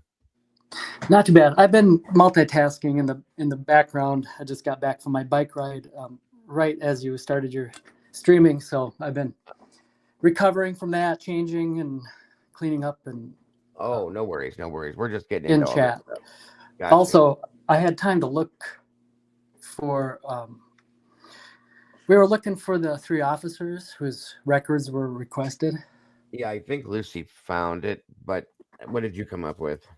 Well, the best I could come up with was May 4th, 2023, motion to compel discovery. document. It's an interesting document because it lists quite a few of the items that they're after. But item number 160, actually it's called request number 160. Right. Training records of specific officers. That's all it says. It doesn't say the names. I think that's what Lucy went and found it. It's Tolleson. Somebody said Tolleson, Mooney, and Brett Payne, which makes sense. Because Tolleson was already had Brady Giglio stuff against him. Somebody else said that Gunderson did too. I forgot about that. So where do we find that? I'm not sure. Lucy would probably know because she archives everything.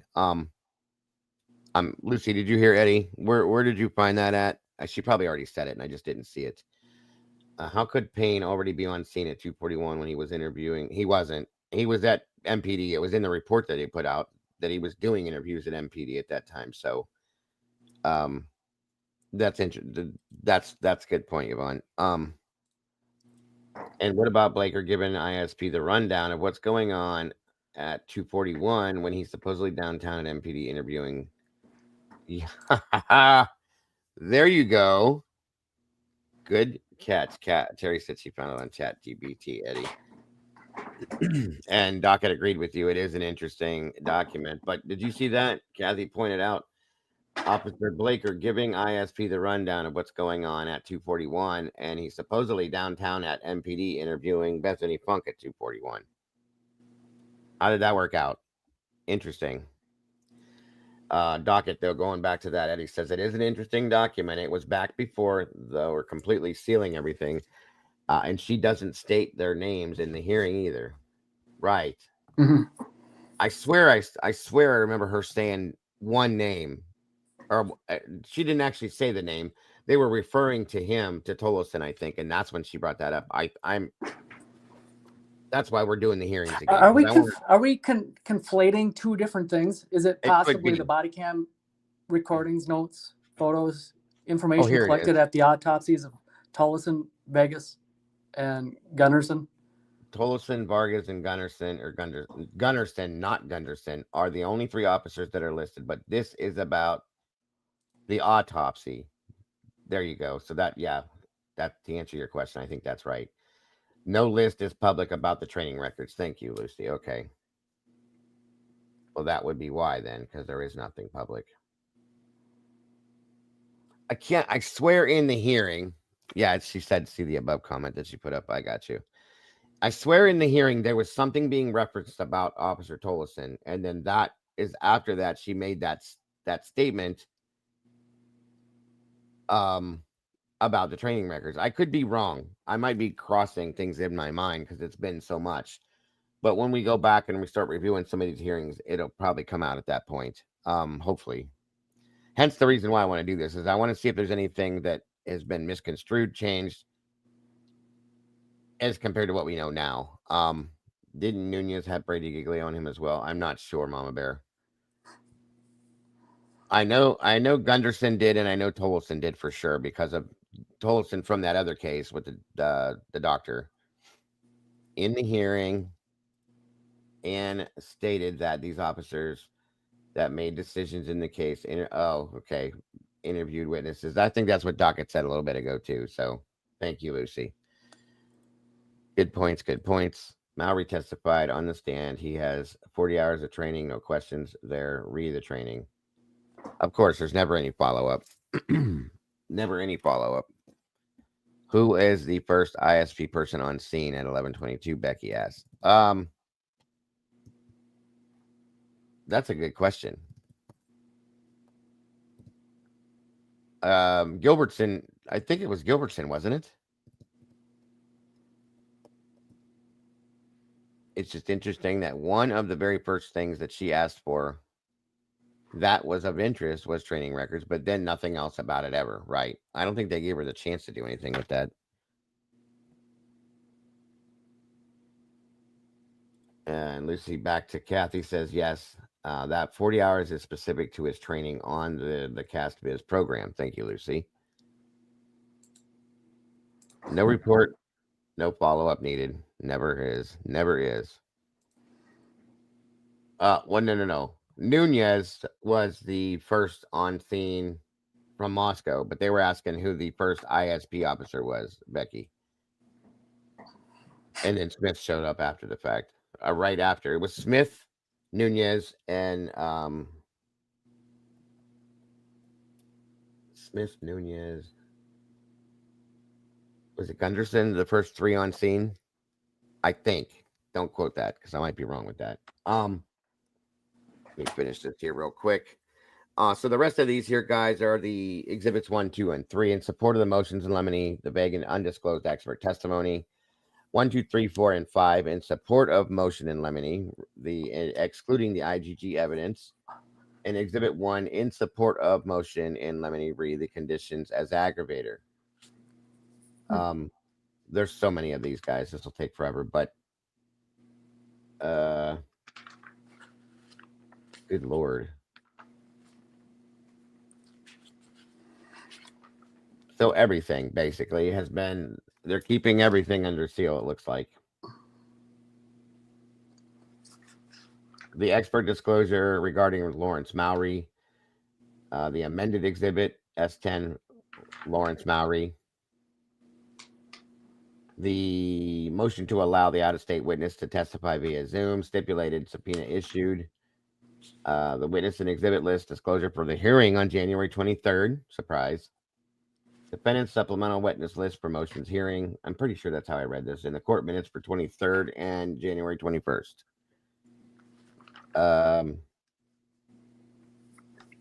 So going back to the top, because I know we've talked about so much stuff in the past 20 minutes. The third order seeking the party's position regarding the sealed documents. So all of this stuff here is they're asking. I'm sorry, wait a minute. This is the order, folks, the third order about the party's position regarding the sealed documents. And all of this is what this is. Okay, so Lucy says, Kathy, the one thing that blows my mind about this case is that the state has essentially never produced anything, not any experts in compel hearings, and rarely crossed in compel hearings. Good point. And the thing they did the most was leak discovery, and that leak was mixed with false facts. Again, great point. And Molly being publicly named at that time, at the time that she was timing, is everything. Good point. Good point. Good point. Yeah, and add to that, they've either lost or destroyed critical evidence. Yeah. Rather than producing any evidence. It conveniently, there's a fire. Conveniently, there's a refrigerator left open that has no bearing on anything, in my opinion. None of this makes any sense. I don't believe any of it, to be honest with you, at all. Well, yeah, I mean, it doesn't make sense in like a right side up world. It makes sense from the point of view of Brian Koberger is innocent and he's being framed for something that he didn't do, and they know who the real perpetrators are. Mm-hmm. Oh yeah, agreed. Yeah, they didn't produce anything. I agree with you, Lucy. Nothing. They didn't. They truly didn't produce anything, and they didn't prove anything. They didn't do anything to prove Brian Koberger was responsible for the crime, folks. Remember that, okay? At the end of this, when Bill Thompson stood up and read the statement that he read, all he did was reread the PCA. In my opinion, that's all he did. He may have added something here or there to it, but it was nothing of any importance. They did nothing to prove this. Remember the press conference? Go ahead. One of the more recent press conference where I think it was Detective Mowry and Detective Payne. Oh, Gilbertson and Payne. Yeah. Gilbertson. Yeah. You're right. It was Gilbertson. They were talking about, when asked about the items, the knife sheath or the bloody clothes, and they answered something about they took soil samples to see if it matched a shovel, or I don't know. It was word salad. I'm not quite sure what they were saying. I understood it vaguely. Soil samples and see if yeah, to the best I can paraphrase it, if it matches any, shovel digging out there or something. Yeah. You think that's in the discovery? Is that like, in other words, is there backup, factual backup? Is there forensics on soil somewhere in this discovery that they saved, or is that just like lip service? It's I'm going to go with lip service in my opinion. Do you think?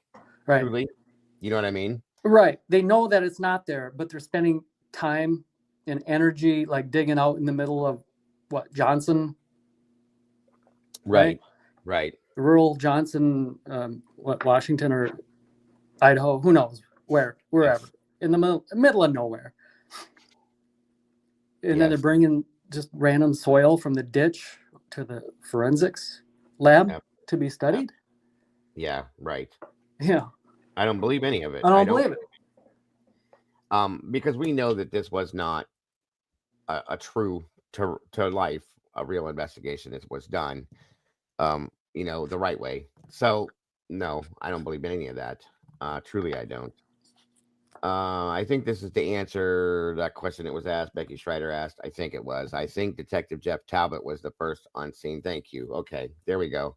For Idaho State Police, and he was assigned to lead the crime scene processing at 12:22 November 13th. His report contradicts. Surprise, as does everything. Tom, boys in the house. Good to see you. Dagburn, Johnny Gobble's dead floozy mother. Welcome back to you, Miss Diane. Remember when Hitler said they can explain why no blood was in the car? Something about clothes in an affidavit, and it implies the Dickies onesie is true. However, the case back says it is untrue. So what the hell is he referencing? I have no idea, Lucy, and that's a good point and a great question. Great question. Yeah, SRB says, Eddie, that they did some soil samples allegedly. And I'm going to go with the allegedly word because I don't believe they did. I don't think they did. That's just my opinion, but I don't think they did, to be honest with you. Right, allegedly. And we learned that at that press conference. Yeah. Yes. Again, I think that, like you said, lip service. It's something else that they're trying to put out there so that people have that in their mind. Oh, they're doing this and they're doing that. You know what I mean? When I don't. It's a talking point. Like the average person in society that listens, like neighbor over here. Right. Yeah, the neighbor. I love that. Neighbor. They're going to take that and run with it and disseminate that. They're going to talk and say, yeah, they were testing soil samples to see if it matched his shovel. I mean, there's not even such thing as that. How do you dig proof dirt from a ditch and then, matches his shovel? I mean, that's nonsensical, but yet people will run with that, surely. Because it sounds pretty smart. Because it sounds it sounds like it makes sense, and it makes the narrative sound better. I agree. Who was moving the bodies / scene when they haven't begun processing the scene? That I don't know. CH. Why didn't Talbot take the sheath to ISP lab November 13th instead to give it to Payne MPD, where it stayed until November 16th? Trail goes colder. Yes. Very big point right there. Very big point. Thank you again. They sat on it for 3 days before they did anything with it. If they did. Again, I struggle with that.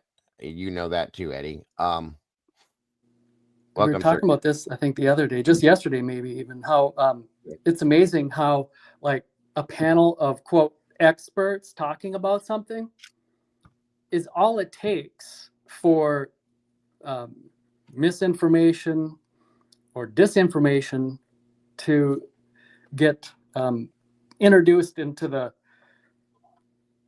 talking points of a discussion or into society in general. For example, how many times have we heard, when the bad guy, they finally find the bad guy, he killed whoever, wife, family member, random person, but they found him. They found the killer. And it turns out that he served in the military. And of course, the media oftentimes makes this connection of, he served in the Army, so he's this firearm expert. Oh, I mean, right. whoever serves in the Army is a firearms expert. Immediately, yeah, Wrong. just because they did military time, right? Right. I mean, there's plenty of YouTube channels of real actual Army soldiers who struggle how to fire a weapon. It's 100%. right there, at a fingertips, My keystroke son. away. Go look at them. Yeah, the furthest thing from weapons experts because you served in the military. Absolutely. My oldest son, when he went in the Army, he had to redo his oh Lord, what is it? When you do the whole you have to get certified on weapons and stuff like that. He failed. He failed because he was a horrible shot, okay? And had to go back 3 times. I think they made him redo this to get it to a certain point. You have to get a certain score on it to qualify. And 3 times they had to redo it. So no, there's people that aren't that good. Just because they're in the military doesn't mean anything, folks, okay? That's like saying, "Oh, I baked a pumpkin pie, so I'm an expert baker now." Come on. Like, that's ridiculous. Lucy says again, and question: what universe does homicide victims get taken to a funeral home before autopsy? That one I will never get over. I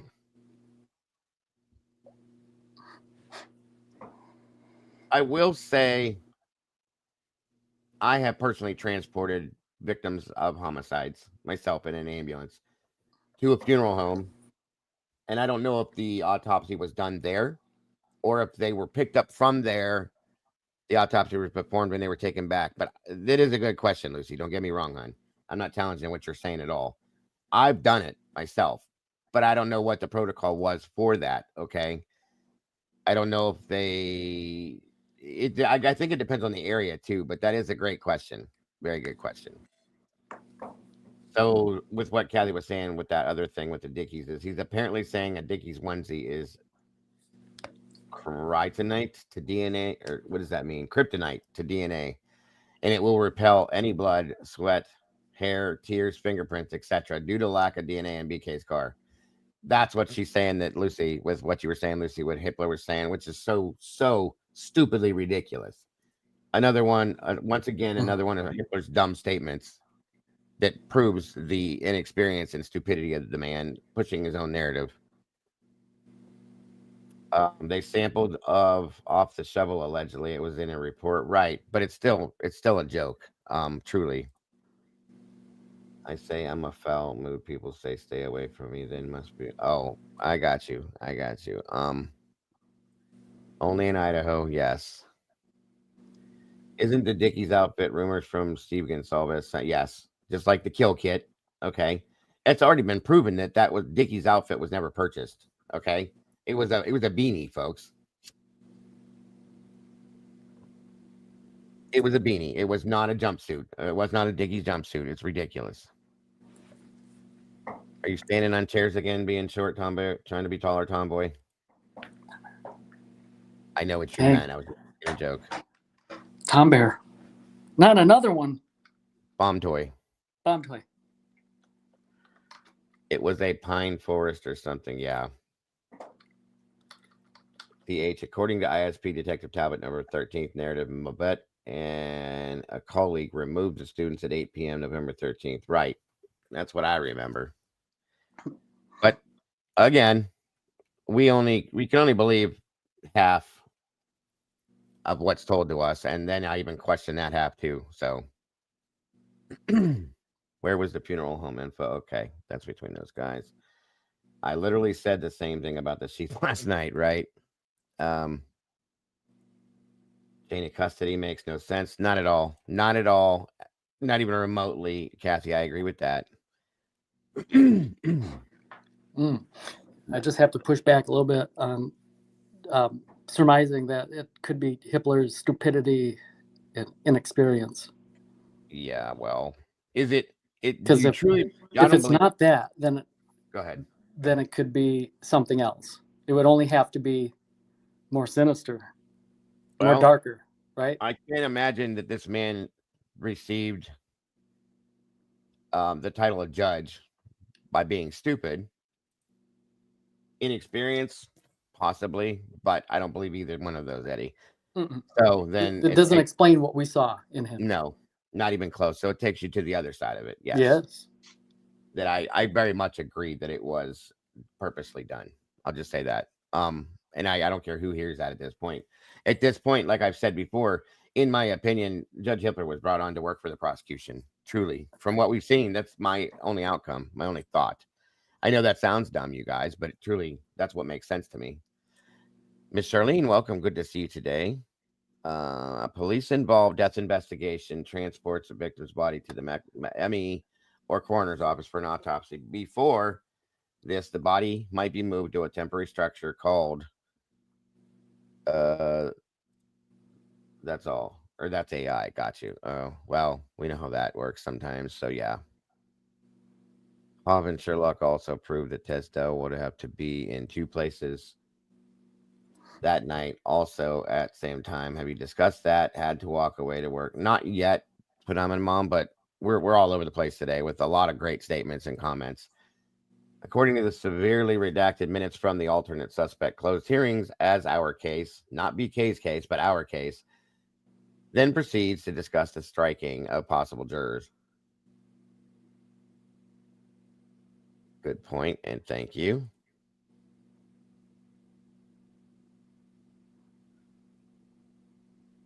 Yeah, that's reminiscent of.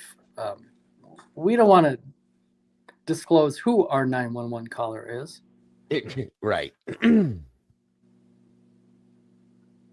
It's funny to word it like that.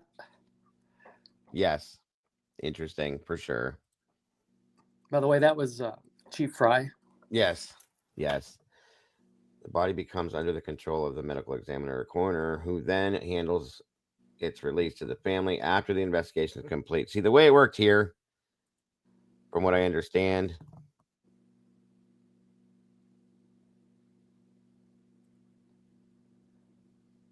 I got you, Dave. I understand. Is that well, from what I've seen physically, when we have done removals from what would be considered a crime scene, not an accident, but a crime scene, we have transported to the morgue of a specific hospital because the ME or the coroner worked out of that hospital to do the autopsies. Okay.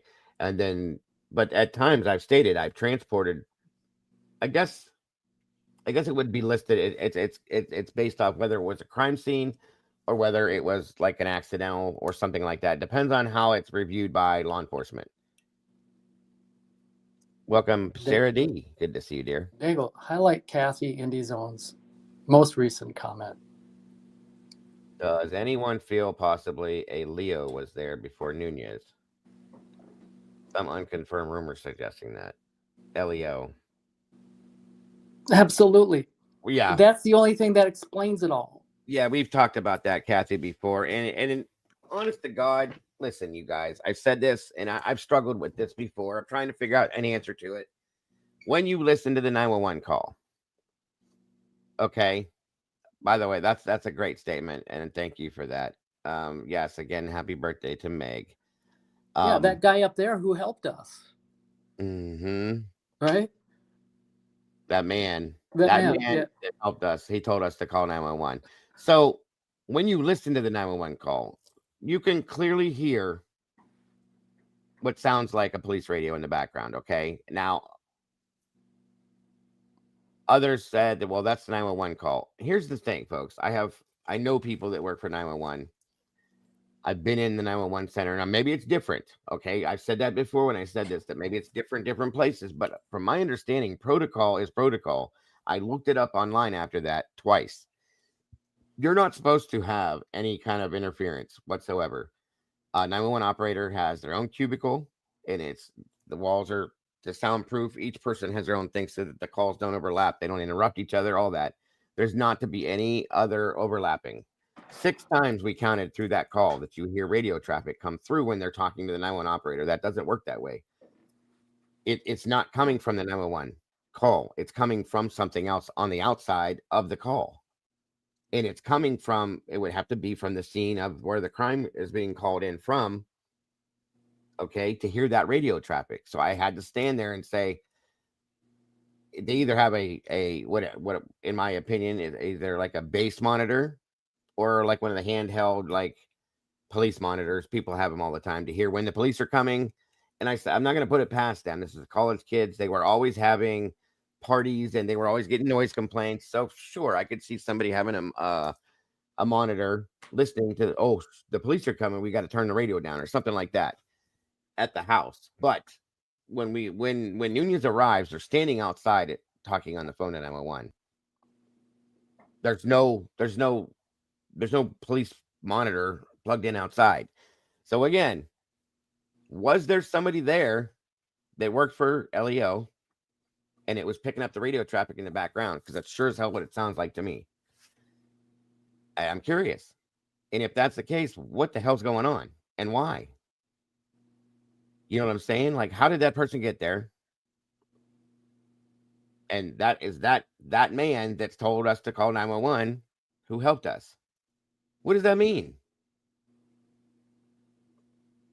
Very interesting point. And it's a good point to bring up too, in my opinion, Kathy, because you got to ask that question.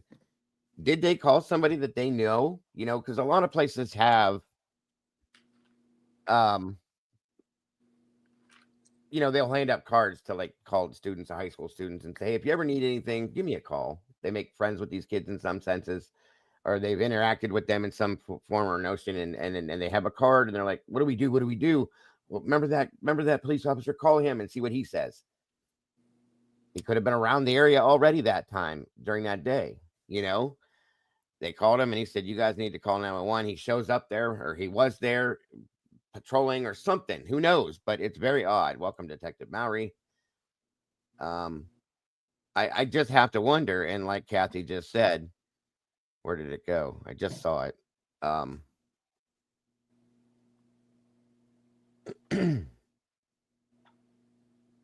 Yeah, I'm here to help you.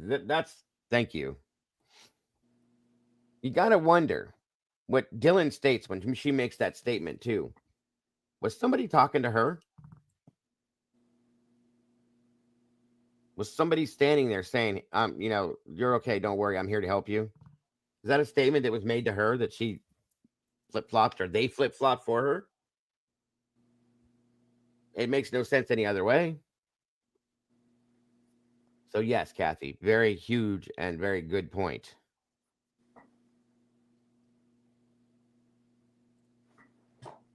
Watching the body cam. I don't see anything where Dylan is on the phone asking. It's not Dylan, it's Josie, by the way. Bethany's not there. So who the hell was Dylan talking to, or was she? That proves when she says, no, Bethany, we have to go check. Bethany wasn't there. So why did you say that? Bethany was across the street within the seconds that Nunez arrived on during that call. So there's no way that she got that distance in seconds. Okay. It was like 6 to 8 seconds that happened in between.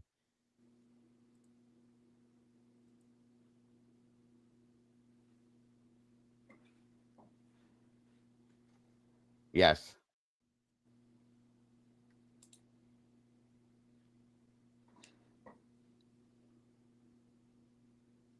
Well, Nunez is the one that they make us believe is the first to show up, CH. Rosie was the nighttime security for the 13th, the night before. Go figure.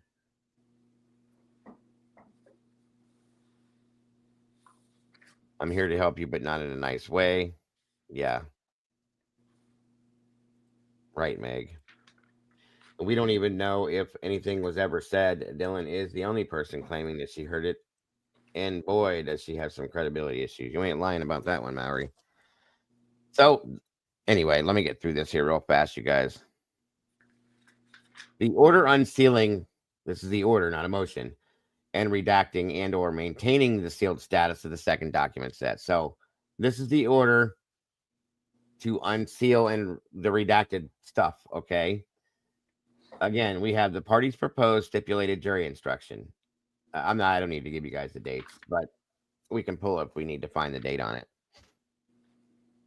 Kathy says that Tisdale wrote a report for the night of the 12th and 13th and nothing from Rosie. Why? Thank you. Thank you. Exactly. Why exactly? Very good point. Does anyone watch Gunderson's? That's what we're doing today, Sky. As soon as I'm done with this document.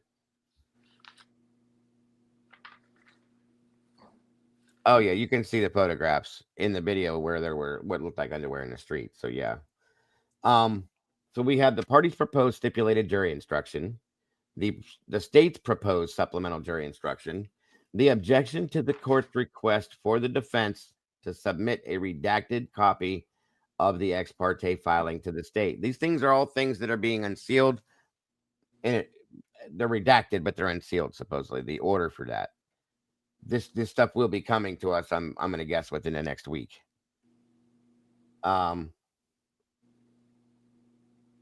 The Exhibit F to the defendant's sixth supplemental response to discovery, the defendant's sixth supplemental response to discovery, the defendant's objections to the juror questionnaire, the court minutes from the May 21st closed session,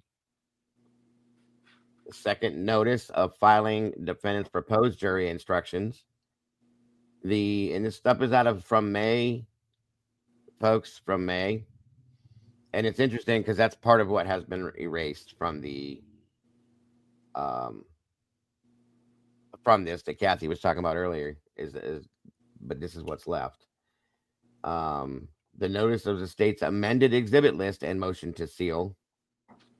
Parties joint proposed jury instruction regarding the tip leading to the investigation of the defendant. Okay.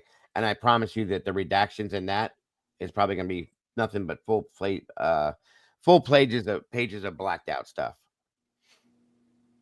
And then we have the defendant's objections to the state's requested jury instructions. The footnote here says, see second order seeking the party's position regarding sealed documents, September 3rd of 25, which is when they put that out first. Of course, we have next the state's response to the defendant's proposed jury instructions. The defendant's second response to the state's first supplemental request for discovery. Oh boy. Okay, there's a lot here. A lot more than I thought. The fifth supplemental response to discovery from the defendant. The state's requested jury instructions. State's requested jury instructions duplicate. That's interesting. The defendant's proposed jury instructions. Exhibit 4 in support of defendant's objection to the state's motion in limine. Of course, read the AT&T timing advance. That's going to be redacted all over the place, I'm sure. With regard to the following documents, the court received objection by one or both parties to their unsealing. However, after considering the objection, the court finds no further justification under Rule 32 to warrant their continued sealed status. Exhibit S2 to the state's supplemental rebuttal disclosure, the penalty phase experts. State supplemental rebuttal disclosure, again, for the penalty phase expert. The state's motion to reclaim exhibits. And then footnote number 2 says, while the state objects pursuant to Rule 32, which exempts from disclosure records of grand jury proceedings and the identity of jurors or grand juries, this document simply identifies some of the grand jury exhibits. It does not reveal testimony. Of course it doesn't. Stop with the objections to keep sealing defense and state. Right? Amen. Amen, Kathy. Amen. Yes. We did see that picture. You are absolutely right. He has a dog that looks just like Murphy. It's interesting, isn't it? Row named Quinn. Wait, what do we got? Oh, yeah. I see what you guys are talking about. So, back up to where I was.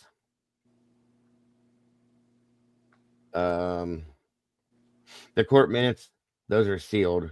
Says number 3. Both parties objected to the unsealing of the court minutes document pursuant to 32 again and 7410613. 32 on the grounds that the references made to the defendant's mental health diagnosis, however, the references to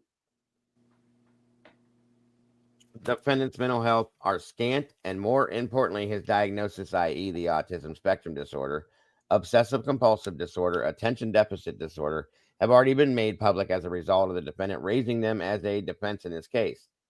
Thus, waiving any privilege he has in such information, the court finds that defendant's limited privacy interests in this information are outweighed by the public's right to access the same. This same rationale applies to 64, 65, 67, 68, and 74. So that's convenient because did you understand what that meant, right, Eddie? Where are we again? Sorry. Oh, where'd it go? Hold on. The court minutes from May 5th that were sealed, and then it's got the footnote number 3, and it says both parties object to the unsealing of this document pursuant to Rule 32, 7410613 and 32 on the grounds that the references made to Brian Koberger's mental health diagnosis. However, the references to defendant's mental health are scant, and more importantly, his diagnosis, i.e., the ASD, obsessive compulsive disorder, attention deficit disorder, have already been made public as a result of the defendant raising them as a defense in this case, thus waiving any privileges he has in such information. The court finds the defendant's limited privacy interests and this information are outweighed by the public's right to access to the same. This same rationale applies to 64, 65, 67, 68, and 74. I mean, I don't think anything with his psychiatric eval needs to be made public, in my opinion, but that's me.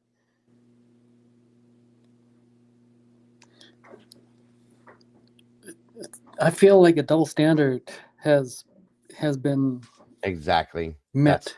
That's why I asked you if you got that, because Brian doesn't want that stuff put out, but they don't seem to care about it at that point. But at the same time, he planned to use it as a defense. It's already been established. It's in the record, so therefore it doesn't need to be redacted. Right. And the hypocrisy is that we have so many redactions with all these character names who we already know, who they are. Yep. And they don't want to put them out because of fear of harassment. But they've already put themselves they're out there. Weaponizing the whole harassment, death threat thing. Yep. Bingo. Thank you. I figured you would put that point out there like that. Yes.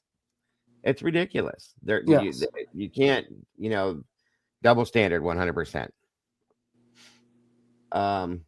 Anyway, back to where that was.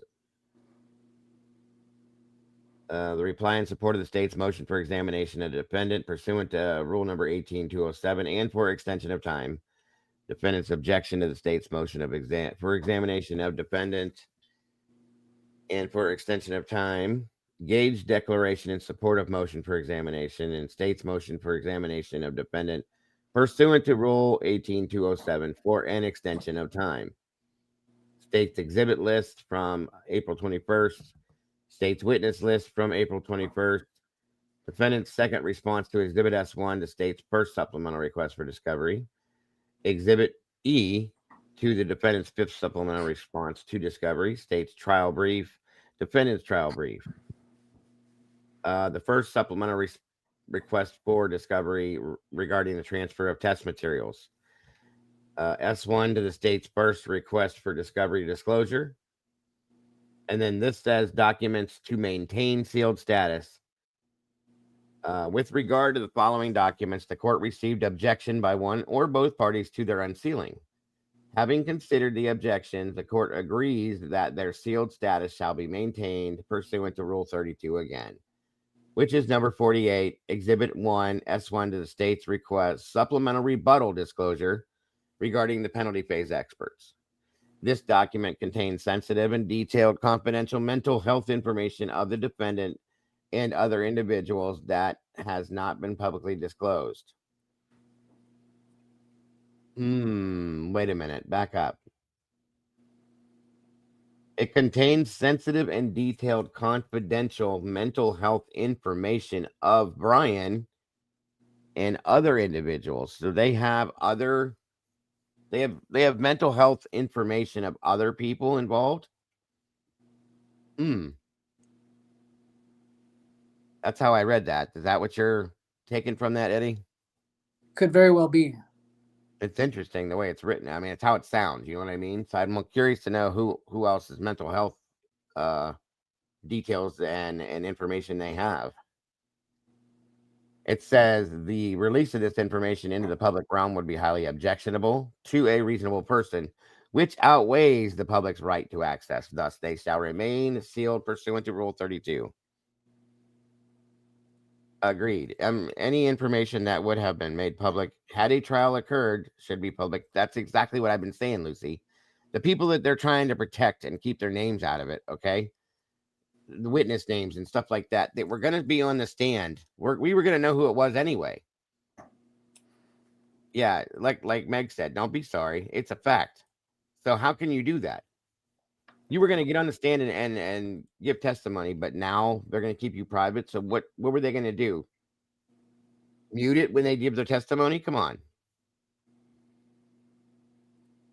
Dateline Gate coming at you, doc number 56. Oh. Thank you, Miss Kathy. Very much appreciated. Interesting point. That's so dumb. I agree with you wholeheartedly on that, Lucy. Didn't they look at the Corner Club guys' mental health? Adam? I don't remember. Did they? Or are you talking about Jack Decor? And yes, Stacy, that could be too. They're protecting Jack Decor because they did state something in one, I can't remember where it was, but that he was having some issues and that he had, reached out to somebody stating he was going through something. One perp was there to help the other perp, what was saying with that. Oh, I get what you're saying. Yeah. No, the guy that, oh, yeah. Good point. JS? Good point. Who remember the guy that got kicked out? Oh, okay. A different person. Yeah. It wasn't, was it Cole Berenberg? Or was there some, I think that might, yeah. I think that's him. The girl, yeah, that was Cole Berenberg, the guy that approached the girls and got kicked out. I think that's right. Yes. Yeah, Dave. I think Dave's on point with that one. Yes. Yes. Agreed, Meg. Absolutely. Cole Berenberg. Yeah. Okay. Good stuff. We're on the same page. I'd like to see that. I think there's a reason to see that because I think that could lead us to believe, which is why they're not going to show it to us, the possibility of somebody else being involved that they have not named that person. Also, the defendant's evidence in support of the offer of proof with the alternative perpetrators. We knew that was going to stay sealed. This document contains numerous references to the names and other personal identifying information of proffered alternate perpetrators that could be used to identify them. Okay. The publication of which would be highly objectionable to a reasonable person. To preserve their privacy, continued sealing is appropriate under Rule 32. No, it's not. None of that stuff should be sealed, in my opinion. Of course, the court minutes for the closed session. The document references discussions between the court and the parties regarding the potential leak of information in this case, which subsequently resulted in an investigation that they've never shown proof of. This information is exempt from disclosure under Rule 32. I understand. That's great. I want them to show proof of this so-called investigation. I've not seen anything documenting it whatsoever. I'm sorry, but I haven't. Ultimate alt-perp evidence. Payne says the crimes ended at 4:25 with suspect vehicle 1 speeding out of the neighborhood at 4:20. So who's still inside 11:22 between 4:20 and 4:25? Thank you. Amen to that question. Very good question. as everybody says, it's bullshit. Amen, Kathy. Good point. Christy played a video today and they did not redact someone's phone. Oh, interesting. They've done that before, typically. They screw up all the time. Or do they? The defense offer of proof. The alternate perpetrators, of course, and we know what that's all about. Document replete with personal, intimate information about proper alternate perpetrators that could be used to identify them, and the publication of which would be highly objectionable to a reasonable person to preserve their privacy. The court finds sealing appropriate under Rule 32. Well, I don't. Sorry. What's up, Hemisphere? Good to see you. Yeah, that was a very good point, Kathy. I agree with that. Exhibit D to the defendant's forced supplemental response to discovery. It identifies medical records for individuals other than the defendant. The release of this information into the public realm will be highly objectionable to a reasonable person, which outweighs public's right to access. Well, again, I'm sorry to say this, but I do believe that's being held back because it could show us the possibility that there's somebody that has some mental health issues out there besides Brian that could be looked at as a suspect. They don't want nobody to look at that because it goes away from their narrative. I'm sorry. That's what I was going to say. Thank you. They absolutely do not redact docs like this normally. I posted a 123-page ISP document via Vicky Gooch, and it had only 6 redactions. Thank you. Very good point, Lucy. The PCA, although has multiple errors, it does. It absolutely does. Filled with Easter eggs, I don't think Payne intended to give to the public. Good point, Kathy. The defense expert disclosure, D7B, it identifies certain mental health information that's private, again, under Rule 32. In documents to unseal and redact. So that's going to be the defendant's amended Phase 2 mitigation witness list. We already knew that. And they've been redacted. It identifies names and addresses of mitigation witnesses identified by defendant. Primary concern voiced by both parties is fear that these witnesses will face threats or harassment if their names are publicly revealed. Again, they were going to be brought out in trial, so that's stupid. Jamie Denman, good to see you. Who put that out, Jamie? If you want to put the link, or if you want to tell us who put it out there, I definitely go check it out. Which is interesting with this here, okay? So again, the harassment issue. Wait a minute here.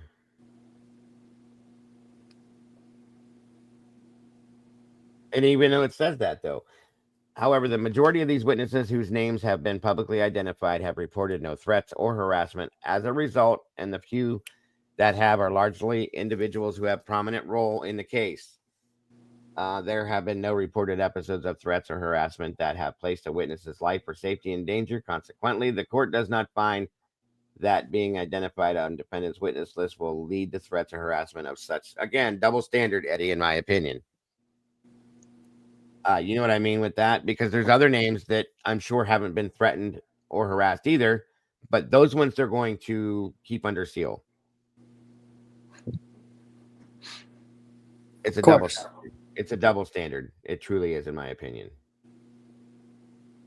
Given the time that has passed and the corresponding reduction in public furor, the public now has direct access to the most relevant evidence in the case. Thus, the need to chase down. Well, that statement alone in itself could lay on top of many of things in these documents that they're sealing.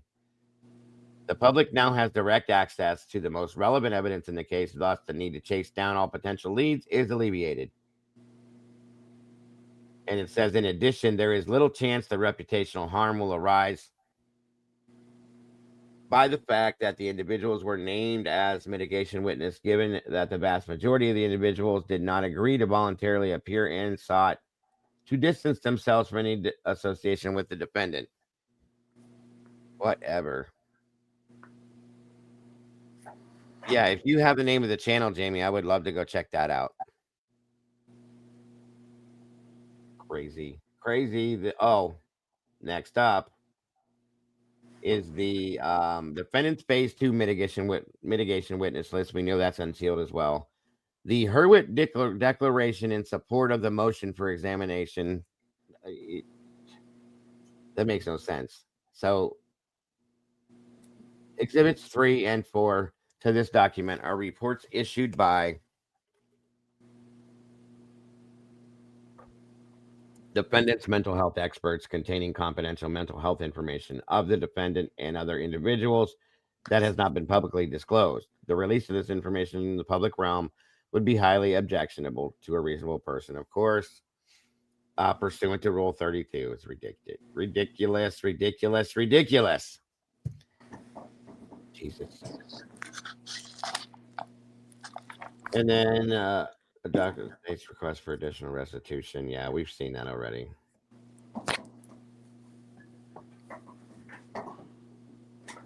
The defendant's objection to the state's request for additional restitution. So they objected, like, it's already at $200 and some odd $1,000. Comes now Brian Koberger by and through his attorneys of record and hereby states, objects to the state's request for an additional restitution filed September 22nd of 25. The grounds for that objection are that 1, the plea agreement specified funeral expenses and funds reimbursed through Idaho's Crime Victim Compensation Fund in the amount to be determined within 60 days.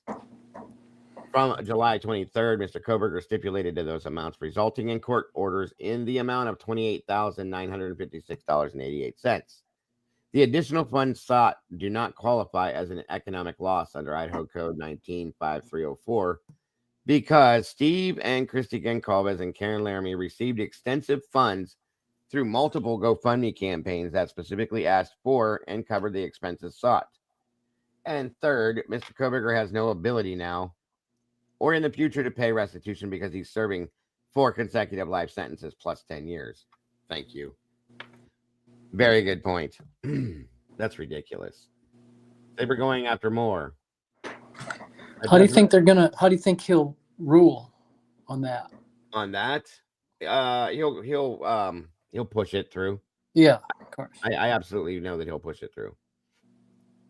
There it is. $251,227.50. Not to mention the $20,000 is a civil judgment. Okay. And they're asking for more. And there again, yeah.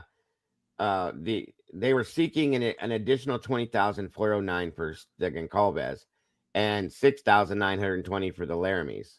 Are you kidding me? How did you think this kid's going to do this anyway? That's dumb. Exactly, Lucy. Exactly.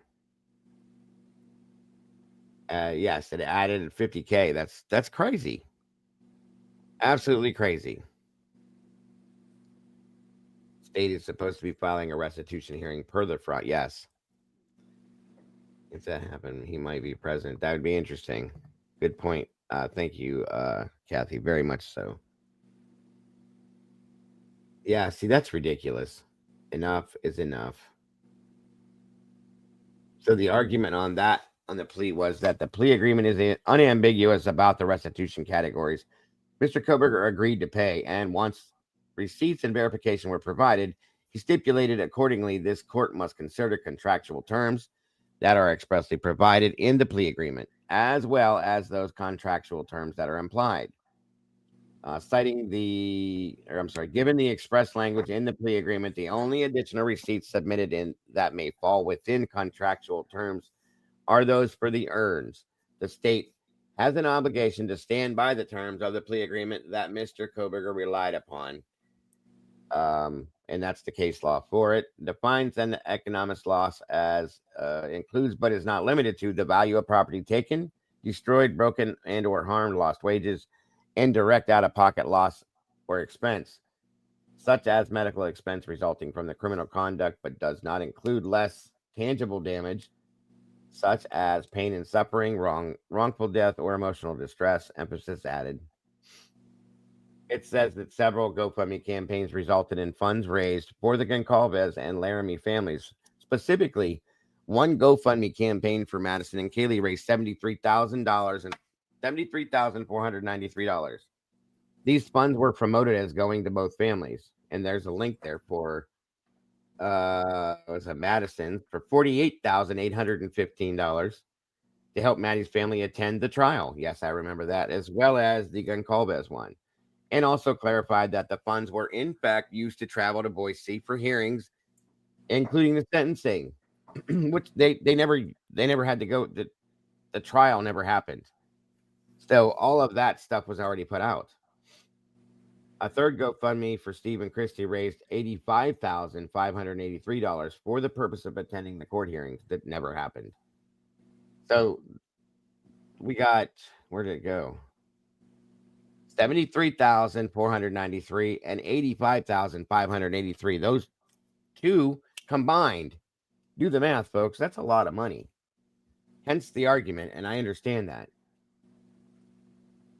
It's almost like that extended restitution was thrown there just to try to drain him, to add more insult to injury. Do you know what I mean? That he could, not that he could ever pay any of it at the point based on the sentencing. Yeah, this shows these GoFundMe's, these links do.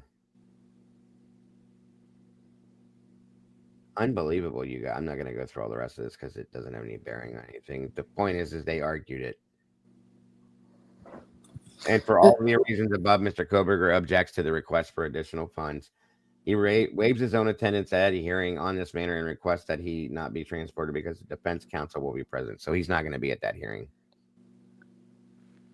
Okay. Well, if it's ruled okay. What were you going to say, Eddie? I was just going to say it's just a continuation of more harassment that we've seen during this entire process. Yes. Yes. Absolutely. Everything goes back to money, you guys. It's sickening.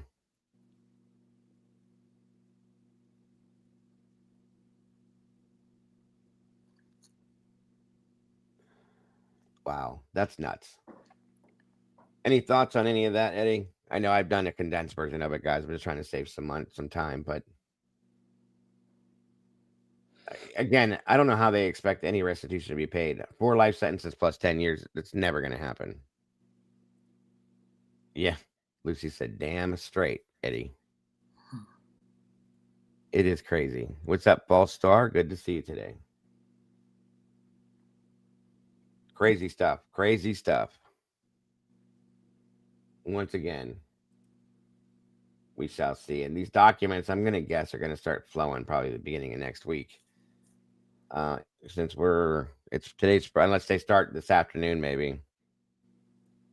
Kathy says, wow, why wouldn't BK take the opportunity to get out of his 23-hour confinement to attend a hearing? He's attended all hearings, whether in person or remote, from day one. It is odd. I agree with that.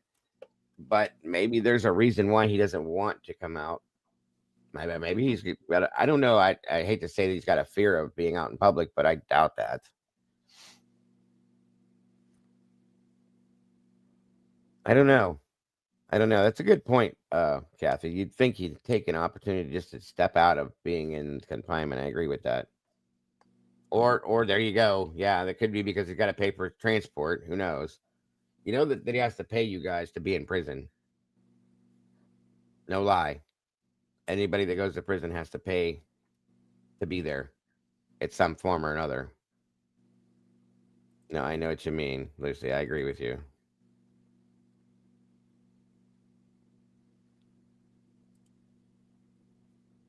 Welcome, Siggy and Mike. Good to see you. Thank you for that.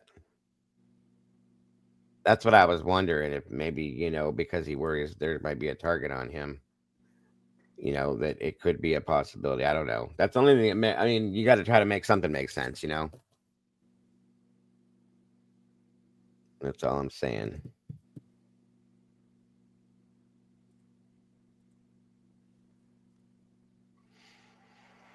Okay, so on to this new body cam. We're gonna just sit and review it.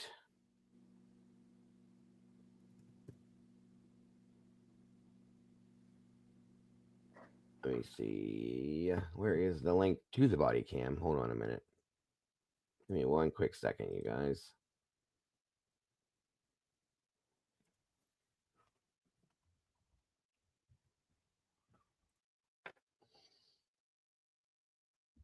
Oh, I gotta fly in here again. Damn it. It's gonna drive me nuts.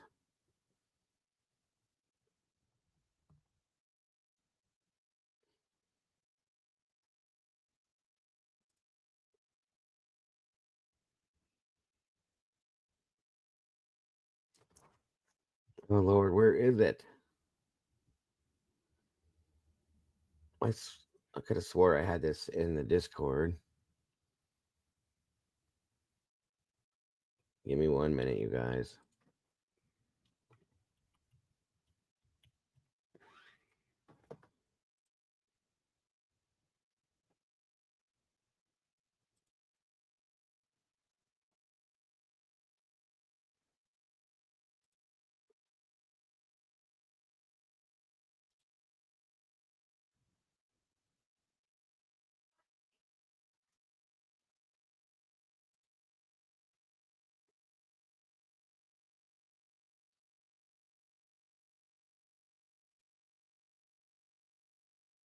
Mm.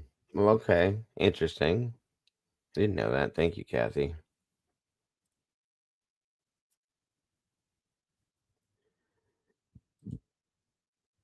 Um,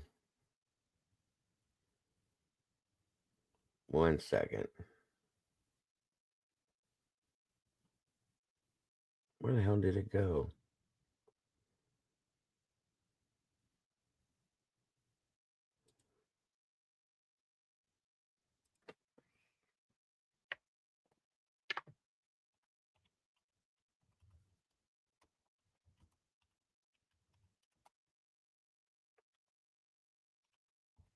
Okay.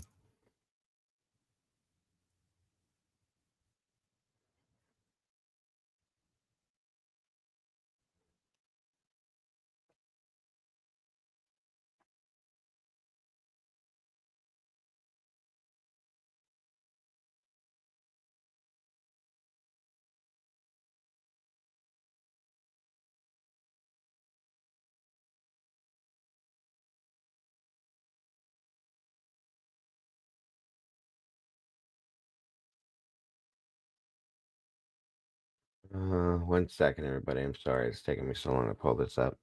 Two backs for please. Good to see you.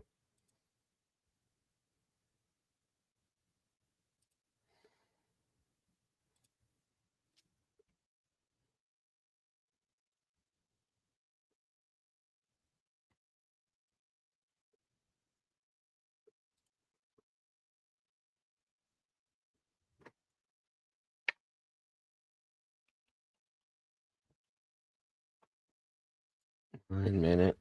1 minute.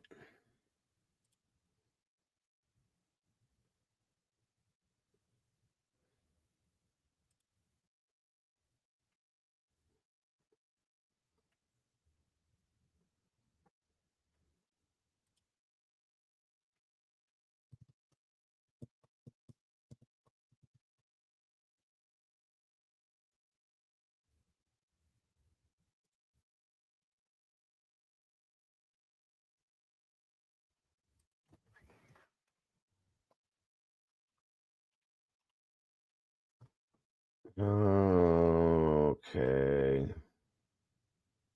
Boom. Oh no, not yet. Hold on.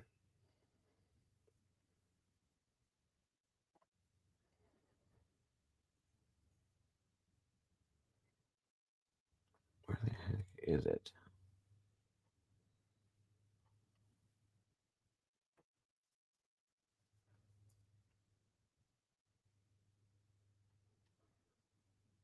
Hmm.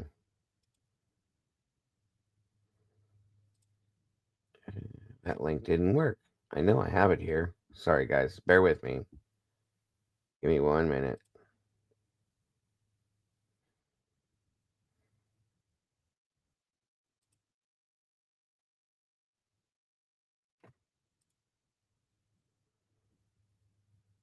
Shoot.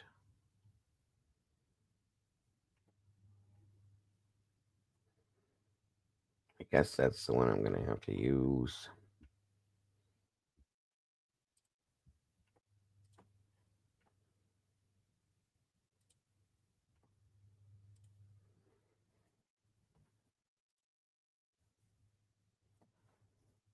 Okay.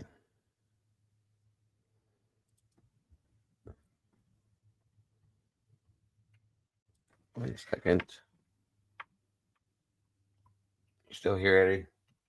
Super quiet. Yeah, I'm still here. Sorry about that. I was just struggling with this link.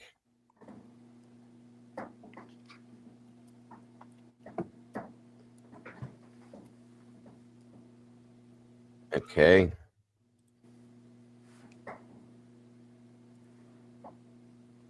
All right, that's there. And one quick second, and up we go.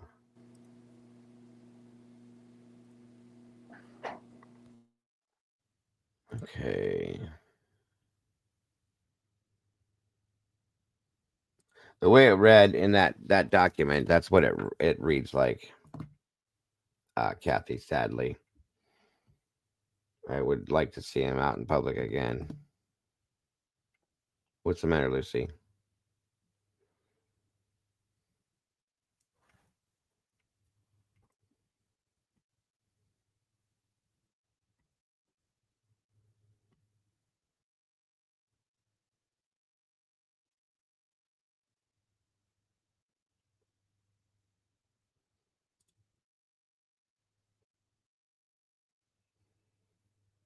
Relax in here, folks, please.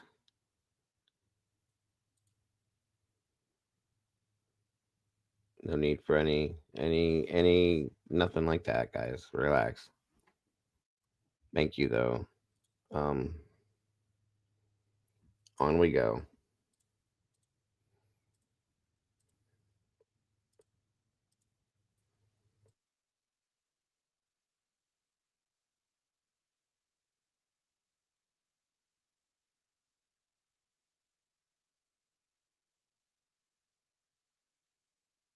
All right, here we go. Like I said, you're not going to hear it all the time because they have it audio turned off from time to time.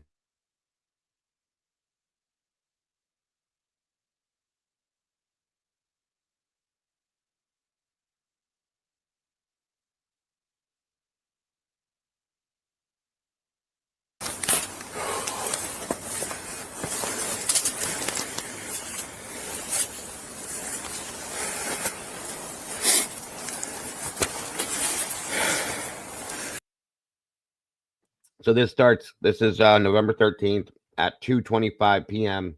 This is Gunderson's, the secondary body cam that they came out with about him going door to door, knocking, talking.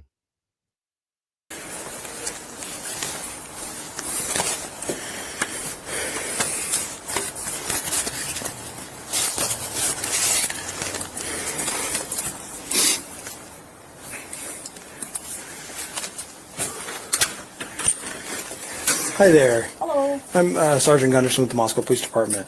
Okay. We're investigating a crime next door. Yeah, I got a bad alert. Okay. Did you happen to hear anything last night at all? It's actually quieter than usual for Saturday night. So. Okay. You know, Nothing. usually they have parties over there. But it was kind of quiet last night. Usually Okay. it never didn't. Okay, nothing out of the ordinary. No. Notice anything last night?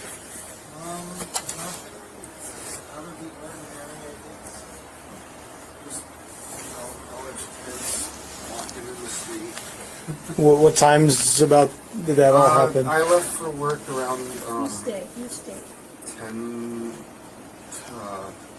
Actually, when was it? Somewhere between 10:20 and 10:30. Last night. Could you take the door? I think something's burning on the stove. I smell it. Yeah. Did you guys? What time do you get off work? 7:30 usually, but I got off a bit earlier, so like 7:15ish. Okay. You didn't notice anything peculiar on your way home or anything? I took the dog out this morning, and the only thing that I noticed was there was a bottle, cork for wine, and 2 pairs of panties in the street. So that's Okay. it. So, I think there was less cars parked there at the house over there than normal. Okay. It's usually packed. Okay. All right. I appreciate it. Thank you very much.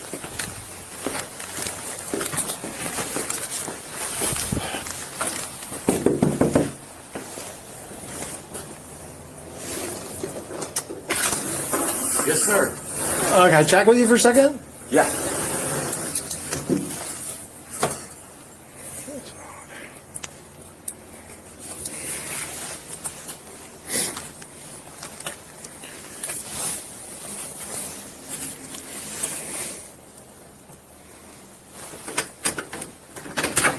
Yes, sir. Hi there. How you doing? I'm doing well. How are you? Good. Are you kind of aware of what's going on in the neighborhood? Yes, Okay. sir. So we're just going door to door, seeing if anybody heard anything or saw anything last night. I have not. Okay. No, sir. Okay. Anything peculiar last night at all overnight? Not that I was aware of. I got home. I work at U of I for athletics. I got home from the game at like 10 p.m. last night, and I just literally watched some TV and went to bed at like midnight. Okay. What time did you get up? What time did I get up? Like 7 o'clock this morning. Okay. All right. Thanks. Not- Anybody else live here with you? No. Okay. No, sir. Thank Just you. Just me and her. Awesome. Thank you. Yes, sir. Thank you. Yep. Take care. Sorry about that. Yeah. No worries.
What's up, Fizzy?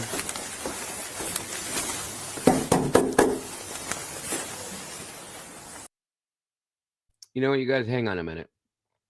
Before we go further with this, I want to see if this is what this says in here.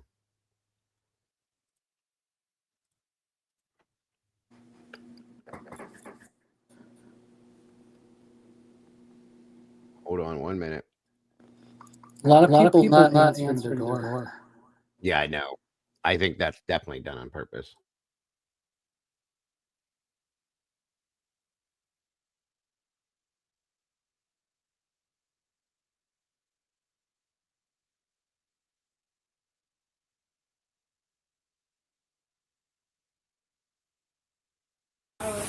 You want She was next door. across the street? Okay. Okay, thank you. Yeah, all right, thank you so much. We'll get that set. Okay, and all your guys' roommates were here last night?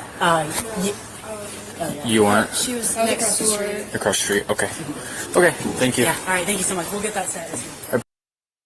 Christina, do you know where the timestamp is on this? Hey, Joanne, good to see you. That way I don't have to run through the whole thing. I just want to see, this is supposedly where this statement was made. Put it on 60 speed. I don't know, Joanne. This is Snyder's cam where this statement was made, supposedly. I'm trying to find.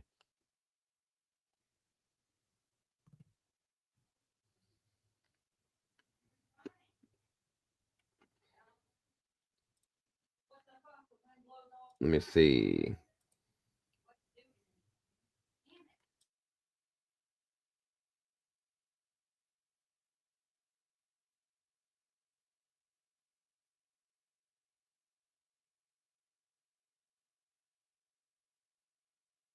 All right, thank you, Christina. So there's a statement here. Supposedly something about Aryan something. I'm curious. All right, let's see here what we got. Okay. Just been hanging out. Okay. All right. Well, if something comes up, if you see something, just call. Okay. Is this the area? I can't really give you any information. Sorry. That's fine. He says, "Is this the area?" That okay? Hold on. Okay. All right. Well, if something comes up, if you see something, just call. Okay. Is this the area? I can't really give you any information. Sorry. That's fine. Okay. Thank you. Good luck. Yeah, he says area. 100%. That's what he said. Thanks a lot. Okay. All right. Well, if something comes up, if you see something, just call. Okay. Is this the area? I can't really give you any information. Sorry. That's fine. Okay. Just been hanging out. Okay. All right. Well, if something comes up, if you see something, just call. Okay. Is this the area? I can't really give you any information. Sorry. There you go. Well, thank you, Christina. Good catch either way, but there we go. Now that we know, no worries.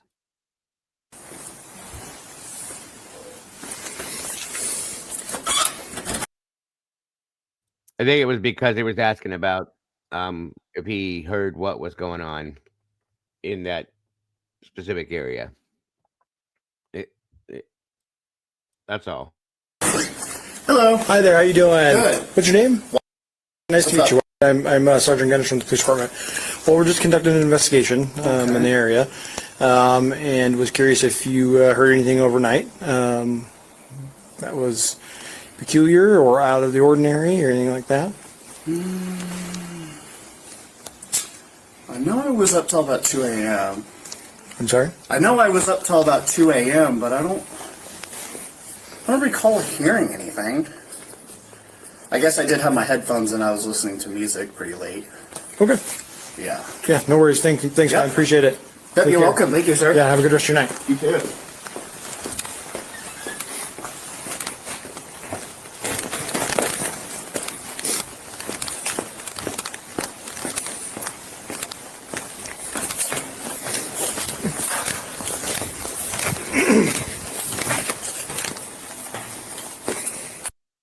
Even without the closed caption, you can hear him say area. There was no N on the end of it.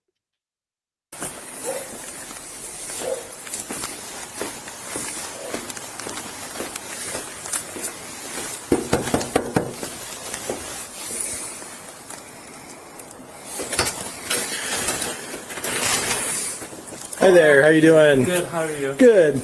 Hey, so we're conducting an investigation in the area. You guys are probably already aware. Yeah. Did you guys hear anything out of the ordinary last night? Did not. Nothing. That is No gunshots or anything like that. freaking me. I don't know. Somebody said to somebody who I heard from that that it was gunshots, but that's I'm kind of weirded out because I. What the hell? Why would you say that? No gunshots or anything, but what's you find that strange, Eddie? It's gonna echo on me. There you go. Yeah, that is strange. Wish I could figure out why that does that. God, that drives me nuts. No gunshots. Yeah, and then he says, because word is getting around. Obviously, word has gotten around about gunfire. right, sure. and this is at 2:30 in the afternoon. So yeah, I'll play that back again, you guys. I just thought that's kind of odd, like right out of the gate. Sorry. Yeah, I gotta figure out why this is doing this with this echo shift. And as far as area goes, that must have something to do with the vandal alert. Whatever that text said. The King Road area or Queen Road area, maybe. Shelter in place, locked out. Yeah, that whole thing is what I agree with it. The area. Yeah, that's all that was about, probably. Yeah, agreed. And Rach is right. It's more weird how he apologized for me mentioning it. I agree with that too. It's very strange. Alone. I'm gonna do that one again, but sorry, I'll pull it back up. I was more impressed with the word peculiar. That's a hard word to say, and the officer got it right. Considering who these guys are, yes. I don't always get it right. Good I'll point. mispronounce that word more often than I can pronounce it. Peculiar, yes. It's a tough one. Try it once. It is. It is. Absolutely, I agree. Peculiar. I like it. I love the way he mentioned no gun. Right before any questions were asked, agreed. No gunshots. No, we didn't hear any gunshots. And this goes back to what when Rory was on foot walking this area, okay? He was in this same area, speaking of area, talking to people, trying to talk to people. We don't know nothing. We have no idea what you're talking about. What do you mean? I can't talk to you. Then there were people that said, I want to talk to you, but I can't. And then the people that attacked him. You know what I mean? Because what are you doing here? Get out of here. We don't want you here. That kind of stuff. So it kind of falls into that category with me with this. It's crazy. Very crazy. And bingo. That's it right there where I was thinking. What did Kathy say to that real quick up here? Watch this. No follow-up questions are going to be asked as it does not fit the narrative. Bingo. Exactly. And then with Lucy saying, yes, and the fact that the state doesn't identify the second weapon that they have clearly interpreted that there was, it's ridiculous. They know, and it tells me it is a pew-pew. Yes. Thank you. There's too many things leading us back to the fact that there is a pew-pew involved. Okay? God, a gun. I'm sorry. I hate saying that stuff. So, yeah, it's ridiculous, folks. It's absolutely ridiculous. The neighbors know. Everybody knows. I told you this. Everybody knows what the hell happened, in my opinion, and knew something was going to happen, and here we are. It also takes you back to the point where the Goncalves said that they were shot at some point. I'm going to go with the fact that there's a gun involved in this. I don't care what they say at this point, and that's what I'm just going to do. Does anyone else feel that the answers to these questions have been rehearsed? They could be. Good point, Fox. Miss Jennifer Meineke, great to see you. Thank you for joining us today. Any before we go forward, any statement on that, bud?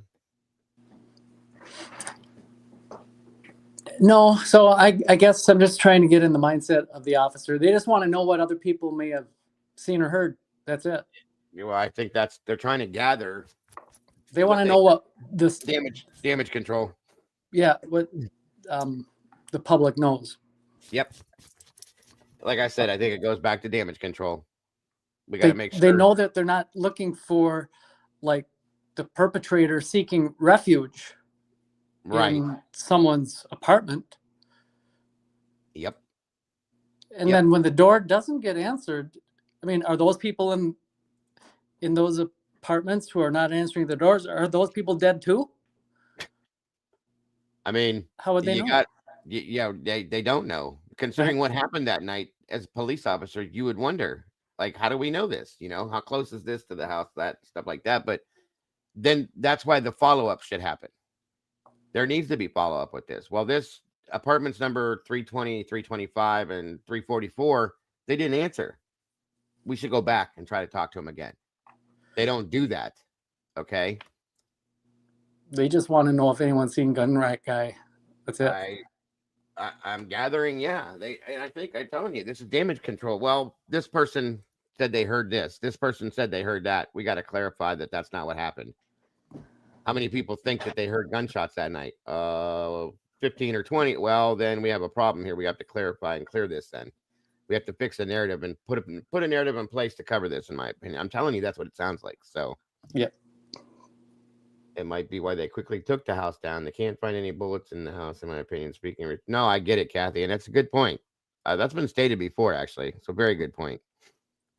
Very good point. So yeah, I get it, Jen. I do. I truly do. Yeah, and we see the same at that first press conference. It's pretty much, we're appealing to the public. You give us whatever may have seen or heard, turn it all over, and then afterwards we'll tell you what happened. Mm-hmm. we're going to control all of the facts in this Yep. thing. They truly have done that too. 100%. Now, let's not forget the guy that, if you remember the one body cam, the guy that comes walking down the road with a rifle because he's going hunting down the road. How did they allow that to happen? First off, why did they allow it to happen? Second off, in a crime scene, folks, that's insane to me. This is such a mess. It truly is. I miss TV. Oh, it's okay, Lucy. Right? No worries, dear.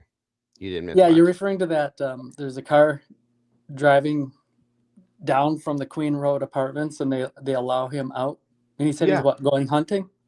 Well, there was a guy that was on foot. They walk over and said, "Oh, there's going to be a guy walking down the road carrying a rifle because he's going hunting." Right. What did you just say? Where is that ever even normal, folks? First of all, but second of all, what? That was my answer when I heard that. Are you kidding me? This is a crime scene. You just had 4 people murdered right here, and this is okay. And then Warner responds with, "Oh, okay, no problem." Like, what?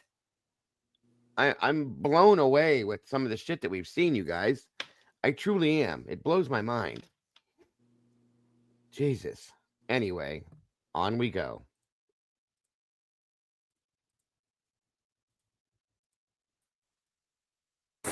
Hi there, how you doing? Good, how are you? Good. Hey, so we're conducting an investigation in the area. You guys probably. What about the one that lived in next? Oh, yeah. See, I want to see some proof of that, Kathy, because I have a hard time believing that is true. It's in a report. It was stated in a report, yes. But are they this stupid that they know that, first off, the ATF wasn't involved? Second off, they're not going to question somebody that just walks inside to the crime scene? That's crazy to me. Right. How is that permissible? Thank you very much. If it truly happened, how? Do we have a copy of the shelter in place message? I have something somewhere, Terry. I have to look. Be careful, Tomboy. But we'll probably be able to find it, Terry. No worries. But thank you to Kathy. Good point. This is insane. This entire thing is insane. Area where? Yeah. Did you guys hear anything out of the ordinary last night? Did not. Nothing. Not as No gunshots or anything like that. freaking me. I don't know. Somebody said to somebody who I heard from that Somebody said to somebody who I heard from. I'm calling bullshit on that. Sorry. That's ridiculous the way that was stated. Nothing half-assed. Good to see you, dear. And Stacy Glandon, you as well. it was gunshots, but so I'm kind of weirded out because I didn't hear anything. Okay. Where did you hear that from? Oh, my sister. Yeah, I don't know. She's been talking to people and she's, I think, got the vandal alert, and so she texted me just to make sure I'm okay. But didn't hear anything out of the ordinary. Okay. Thanks, guys. Are we blocked off in here right now? You guys are welcome to leave and come back. Just there's going to be. I was coming back with my car because I left earlier, and I saw that there was like a cop car blocking the. Yeah, we're just trying to limit the amount of. Down there. Okay. Yeah, you're able to leave and come back. So. Okay. Thank you. Yeah, Thank you. Thanks.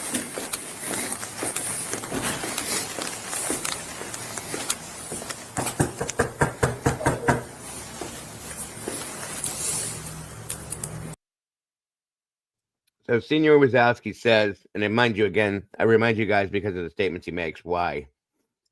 He's a retired Baltimore City. Sorry, guys. Baltimore City police officer. He states protocol for him was the way that he was taught was whatever doors aren't answered when you finish your entire list of addresses, you go back to the no answers and the canvas is not done until the whole list has been contacted. That's exactly what I thought too, Senior. So very good point.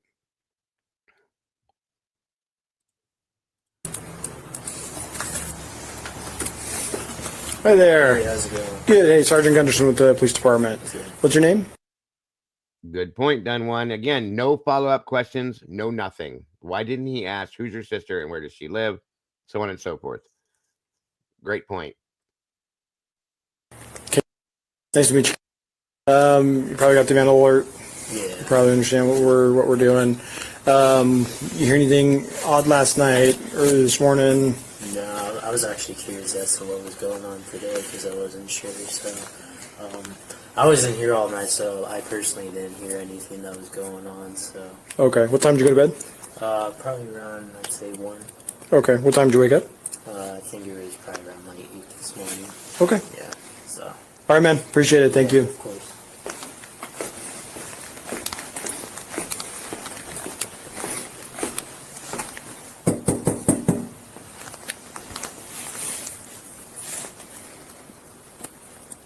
Exactly, senor. My thought too. Hello. Hi. How are you doing? Hi, good. Good. Shane with the police department. How are you doing? Okay, how are you? Okay. What's your name? Nice to meet you, John. So you go to U of I? I don't. Okay. Well, we were conducting an investigation in the area. I heard. Okay. Did you hear anything out of the ordinary last night? I did not hear anything last night. Okay. Were you here all night last night? I was. Oh, Okay. Fiddlesticks. Hey. Sorry, I should have shut the door. No, no worries. Do you mind if I talk to you outside? Yeah, no, that's or fine. I can throw her in an office or Yeah, something. no, you're fine. Yeah, I didn't hear anything last night. I was home all night. Nothing out of the ordinary for me. Okay. What time did you go to bed? I think I went to bed at maybe 11. Okay. What time did you wake up? Woke up at 9 Okay. today. Awesome. Thanks, man. I appreciate it. Yeah, of course. Take care. Yeah, that's odd to me as well, Kathy. Like, why didn't you? Hi, I'm Officer Gunderson with Moscow PD. Introduces himself by his first name. I've never heard a police officer do that, but okay. Just saying. Welcome, Smiling Sleuth. Good to see you. I don't know. Weird. This whole town is weird.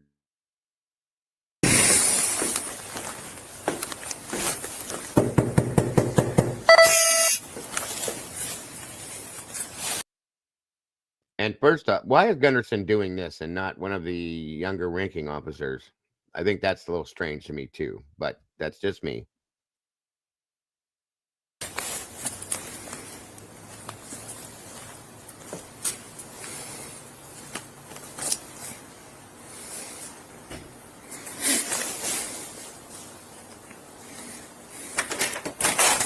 Hello. Hi there. How you doing? Pretty good. How about yourself? Hey, good. Sorry to bug you.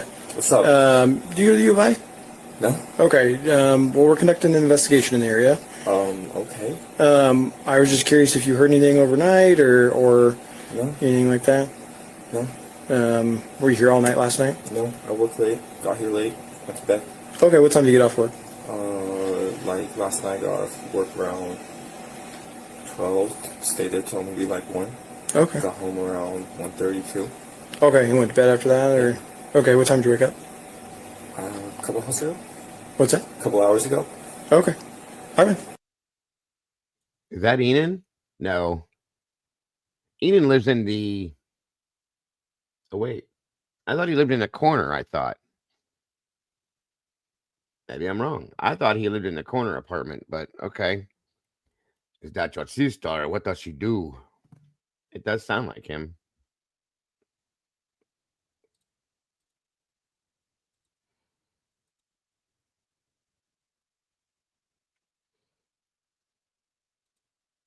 Hey, good. Sorry to bug you. What's up? Do you go to U of I?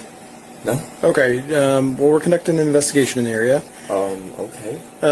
I was just curious if you heard anything overnight or No. anything like that. No. Were you here all night last night? No. I worked late. Got here late. Went to bed. Okay. What time did you get off work? Like last night, got off work around 12. Stayed there till maybe like 1. Okay. Got home around 1:32. Okay. That is him. You're right. You went to bed after that, or? Okay. What time did you wake up? A couple hours ago. What's that? A couple hours ago. Okay. All right. Appreciate it. Yeah. Have a good day. Yeah, you too. Yeah, Terry just pointed out what Kathy said earlier. It's 2:36 p.m. and at this point, yeah, they were supposed to be somebody was supposed to be interviewing Bethany at this point. Very good point.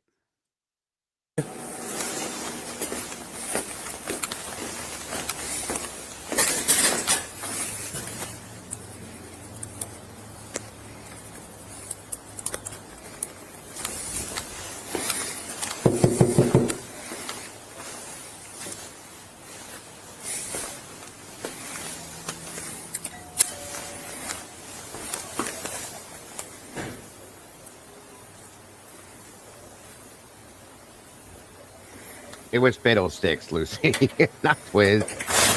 Hey there, Moscow Police Department. Hi. How's it going? Pretty good. What's your name, sir? Apologize, I got a phone call. Make sure it's not one I need to answer.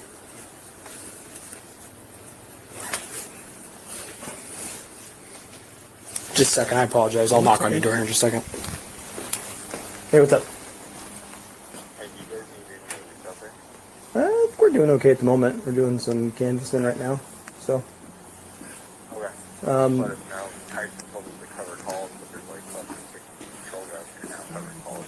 Well, if you want to call Eric and Corbin, might need a spell doing Right, they're Kathy. doing the crime scene log stuff. So security, they might need a break. Okay, I'll call them. All right, thanks, man.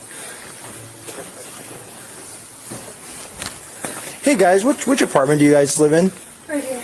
Okay, I'll come chat with you in just a second. Okay. Okay. Thanks. Sorry about that. Are you a student at ULI? Not currently. Okay, I'm well- moving next semester. Okay, so we're conducting an investigation next door. Just curious if you heard anything last night, saw anything peculiar last night, anything like that. I was working pretty late. What time did you work? I got home What's up, Twiz? Good to see you, buddy. like midnight, Okay. 12:15ish. Mm-hmm. And it's pretty dark. You know, usually there's music and stuff, but Sure. it's pretty dark, pretty quiet. I didn't see anything crazy. Okay. And then what time did you go to bed? Like 3:30ish. Okay. Did you hear anything odd before going to bed, anything like that? Not that I'm remembering. Okay. What time did you wake up? 11:15, 11:30. Okay. And perfect. I appreciate it, man. Of course. Thank you so much. Of course.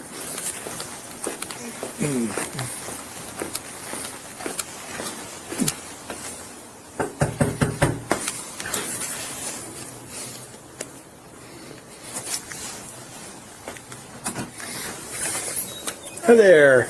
How you guys doing? Good. How are you? Good. You guys are So worried. students? Yeah. Yeah, okay. So you got the vandal Yeah, alert. we got the vandal So we're just conducting a neighborhood canvass, just making sure if anybody heard anything, saw anything last night at all. I did not. I got back from the corner club at 11:30 with my boyfriend, and we didn't hear anything. Okay. What time did you guys go to bed right after that? Or 12:30. I'm not the boyfriend. I was in Spokane. Okay. And then what time did you wake up? My boyfriend went hunting at 5 in the morning, so he left around then. Okay. And so he's on his way back now. What's your boyfriend's name? If I give you my card, can you call when he gets? Yeah, he's almost there, so Okay. Yeah, I'm just hanging around. So. I just talked to him on the phone and he didn't hear anything. But Okay. sure you can talk to him. Well, I'll give you my card anyway then, if that's the case. If he... just have him give me a call anyway. Yeah, sorry, I talked to him. Best number to get directly to me is this cell phone number down here. Shane Gunderson. Yeah, appreciate it. Thanks, guys. Okay, thank you.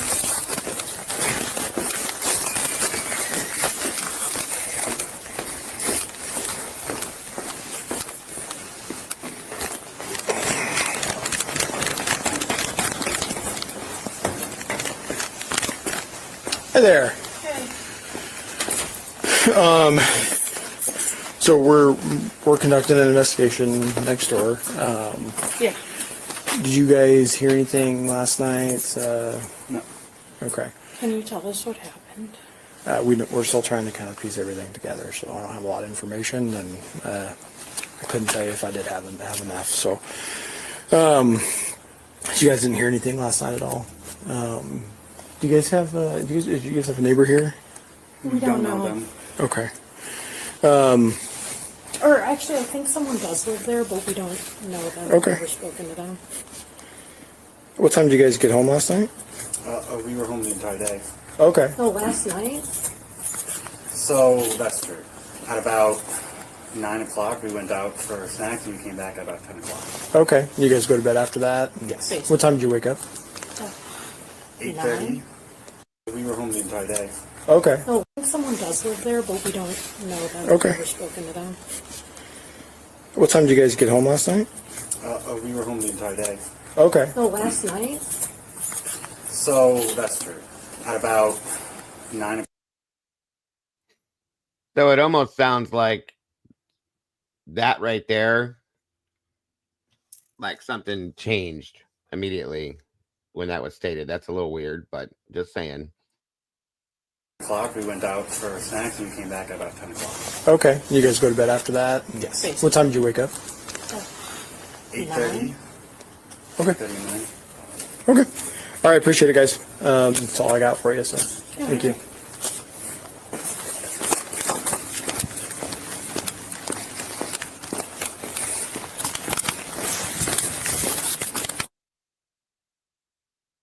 Yeah, again, why didn't he ask? Where did you go? I don't think so, Tomboy. Go ahead, Eddie.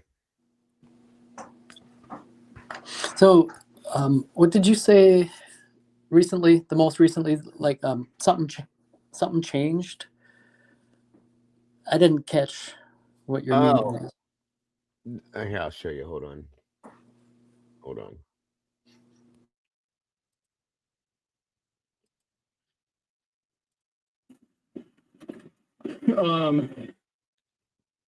Listen to how this is stated.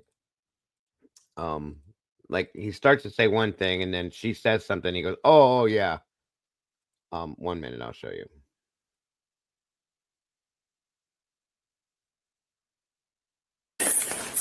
So we're conducting an investigation next door. Yeah. Did you guys hear anything last night? No. Okay. Can you tell us what happened? We're still trying to kind of piece everything together, so I don't have a lot of information, and I couldn't tell you if I did have enough. So, you guys didn't hear anything last night at all. Do you guys have? Do you guys have a neighbor here? We don't know them. Okay. Or actually, I think someone does live there, but we don't know them. Okay. We've never spoken to them. What time did you guys get home last night? We were home the entire day. Okay. Oh, last night? So that's true. At about. So he's like, "Oh, we were home the entire day." She said, "No, last night." He goes, "So that's true." Like you change your mind all of a sudden. I don't. Maybe it's just maybe I'm reading into it too much. I don't know. Yeah, these two are the two that were walking up. These from Taylor. Did they just say they were home that night? He said they were home all day, and then he's going into the next part of it right now. 9 o'clock, we went out for snacks and we came back at about 10 o'clock. Okay. You guys go to bed after that? Yes. What time did you wake up? 8:30. Okay. 39. Okay. All right. Appreciate it, guys. That's what I meant, but it could have been just been that they forgot, nervous, something. It could be. I guess I don't know. I see everybody making comments about the way she's dressed. I agree. It's a little off, but it is what it is. Yeah, they were out between, he said they went out for snacks around 9 and got back around 10. So yeah, it is kind of interesting. Just saying. Tomboy said that's a grub truck, dude. Could be. Could be. It seems like everybody, Nick, what's up? Hey, Fiddlesticks. Yeah. You know what? I'm going to do this one more time. Just because. Let's start at the beginning. One more time. It doesn't take very long. Kathy says, notice how it doesn't dawn on Gunderson to ask where they walked. Did they? Right. That's what I'm saying. As a police officer in general, we're not law enforcement, folks. None of us are LEO. But we sure as hell think to ask these follow-up questions immediately. And I'm going to show you where they should have been asked in multiple spots. Watch this again.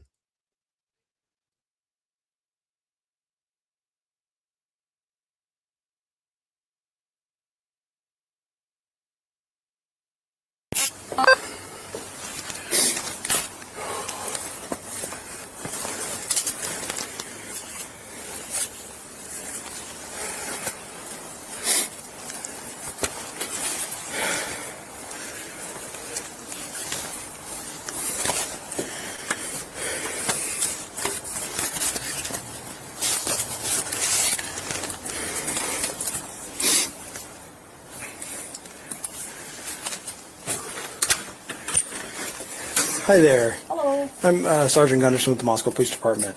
Right. We're investigating a crime next door. Yeah, I got a vandal alert. Okay.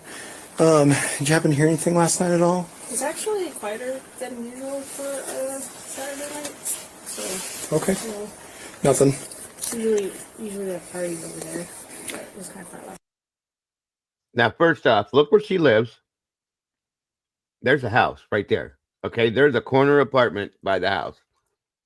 It was quieter than usual. They usually have parties, so on and so forth. I don't know why I don't believe this. She's right there. Saturday night. So. Okay. You know, Nothing. usually they have parties over there. But it was kind of quiet last night. Usually Okay. it didn't. Okay, nothing out of the ordinary. No. Notice anything last night?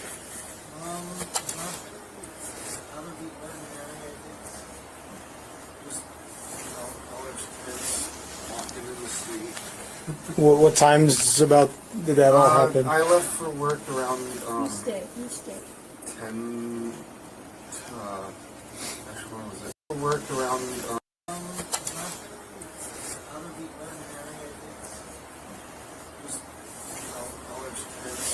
Walking in the street.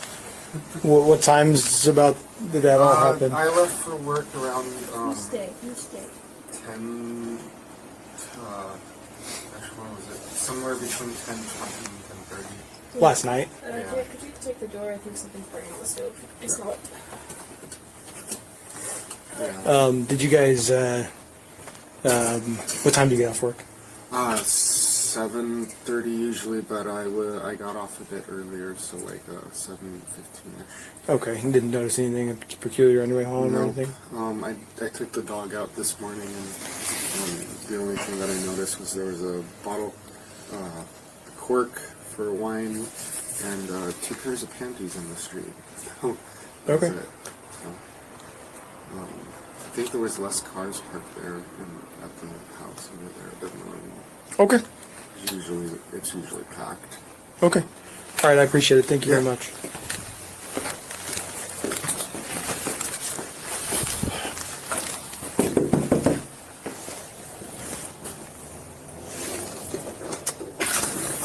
Yes, sir. Can I chat with you for a second? Yeah.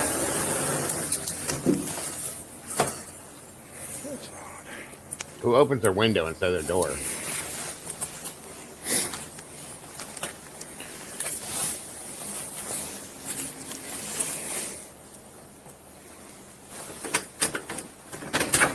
Yes, sir. Hi there. How you doing? I'm doing well. How are you? Good. Are you kind of aware of what's going on in the neighborhood? Yes, Okay. sir. So we're just going door to door, seeing if anybody heard anything. Welcome, Teresa. Good to see you, dear. See, you're back in here. I see. That's awesome. Or saw anything last night? I have not. Okay. No, sir. Okay. Anything peculiar last night at all overnight? Not that I was aware of. I got home. I work at U of I for athletics. I got home from the game at like 10 p.m. last night, and I just literally watched some TV and went to bed at like midnight. Okay. What time did you get up? What time did I get up? Like 7 o'clock this morning. Okay. All right. Thanks. Anybody else live here with you? No. Okay. No, sir. Thank Just you. Just me and her. Awesome. Thank you. Yes, sir. Thank you. Yep. Take care. Sorry about that. Yeah. No worries.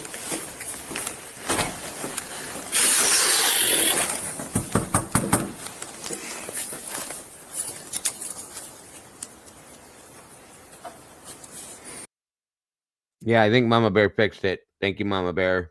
And welcome back, Teresa. It's good to see you.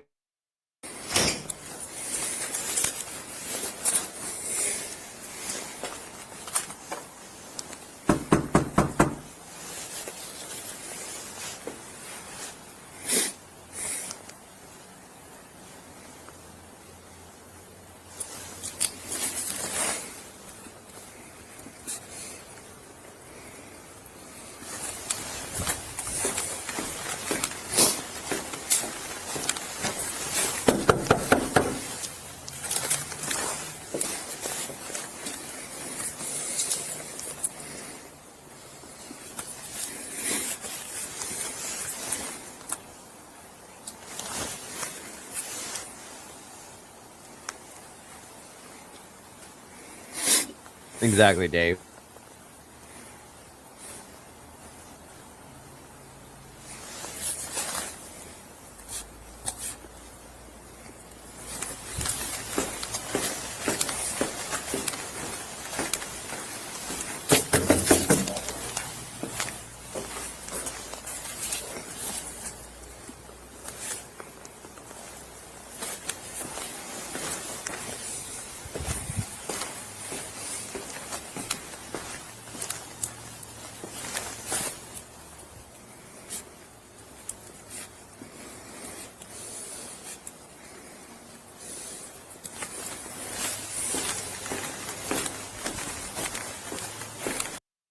I'm not sure. Typically, it could be.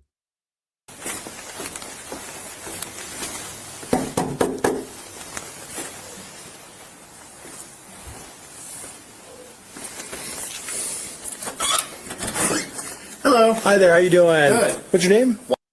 Nice to meet What's you. I'm Sergeant Gunderson from the police department. Well, we're just conducting an investigation in the area. Interesting T-shirt, USMC, huh? And was curious if you heard anything overnight that was peculiar or out of the ordinary or anything like that. I know I was up till about 2 a.m. I'm sorry? I know I was up till about 2 a.m., but I don't recall hearing anything. I guess I did have my headphones and I was listening to music pretty late. Okay. Yeah. Yeah, no worries. Thanks, man. Appreciate it. Yep, Take you're care. welcome. Thank you, sir. Yeah, have a good rest of your night. You too. That was a strange interaction. I'm sorry. It's weird. Yeah, I agreed, Pappy. Very weird. Definitely off.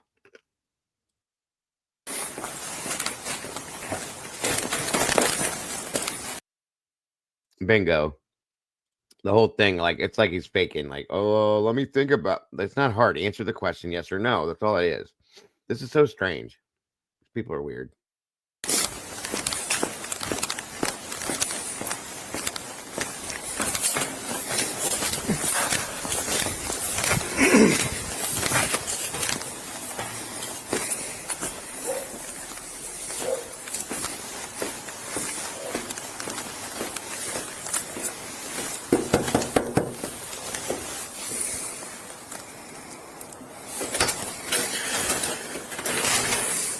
Hi there. How you doing? Good. How are you? Good. Hey, so we're conducting an investigation in the area. You guys are probably already aware. Yeah. Did you guys hear anything out of the ordinary last night? Did not. Nothing. That is No gunshots or anything like that. freaking me. I don't know. Somebody said to somebody who I heard from that that it was gunshots, but so I'm kind of weirded out because Somebody said to somebody who I heard from that it was gunshots, but that's kind of weirded out. What the hell are these people talking about? These conversations are very weird, guys. I'm just saying. didn't hear anything. Okay. Where did you hear that from? Oh, my sister. Yeah, I don't know. She's been talking to people and she's I think got the vandal alert, and so she. This is listed in the timestamp on the body cam is 2:32 in the afternoon on the 13th. JC, wait. Yeah, sorry. Texted me just to make sure. Okay. But didn't hear anything out of the ordinary. Okay. Thanks, guys. Are we blocked off in here right now? You guys are welcome to leave and come back. Just there's going to be. I was coming back with my car because I left earlier and I saw that there was like a cop car blocking the. Yeah, we're just trying to limit the amount of. Down there. Okay. That's exactly my point, Kathy. 100%. That's what I was saying earlier. So yeah, very good point. Yeah, you're able to leave and come back. So. Okay. Thank you. Yeah, Thank you. Thanks.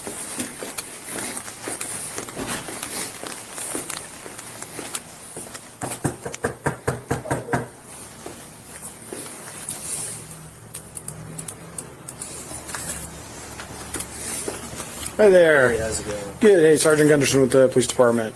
What's your name? Okay. Nice to meet you. You probably got the vandal alert. Yeah. You probably understand what we're doing.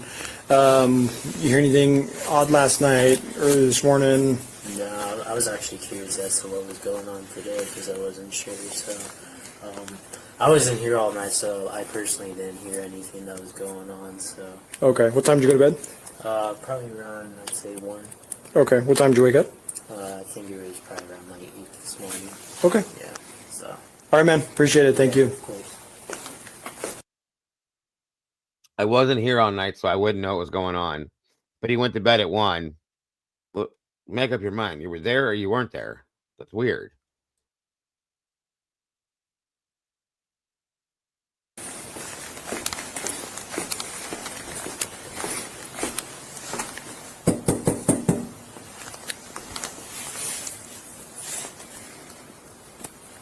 Right, Eddie. Right.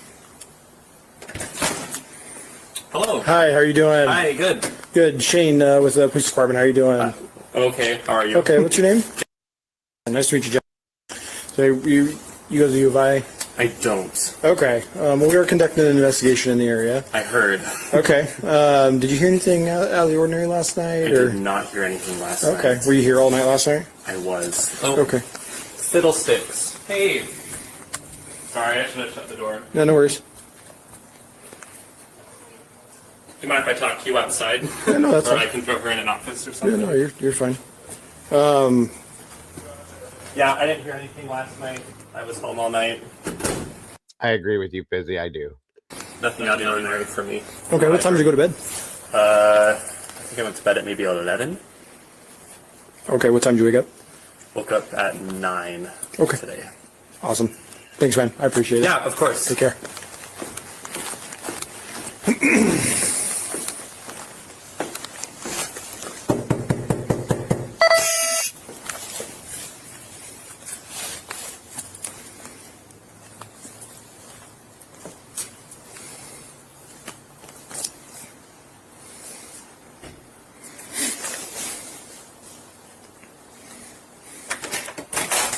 Hello. Hi there. How you doing? Pretty good. How about yourself? Hey, good. Sorry to bug you.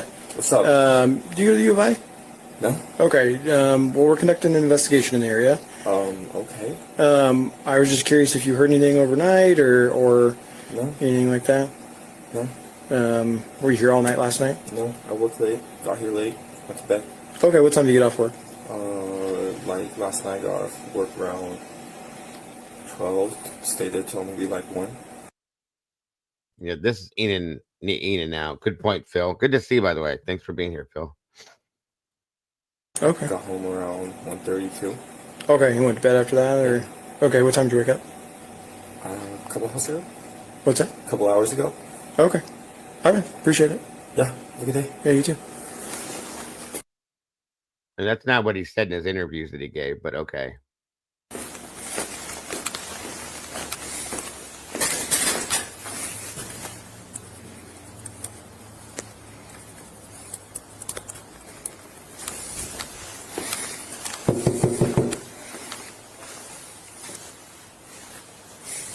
It was, JC.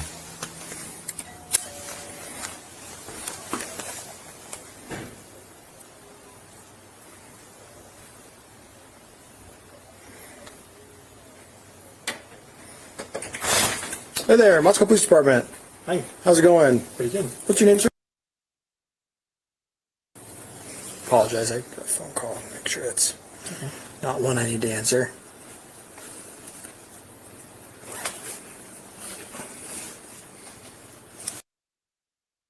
Why the hell did this dude turn his outside light on in broad daylight? That's strange. Not saying that it has anything to do with this. It's just strange. Just a second, I apologize. I'll knock on your door in just a second. Hey, what's up? We're doing okay at the moment. We're doing some canvassing right now, so.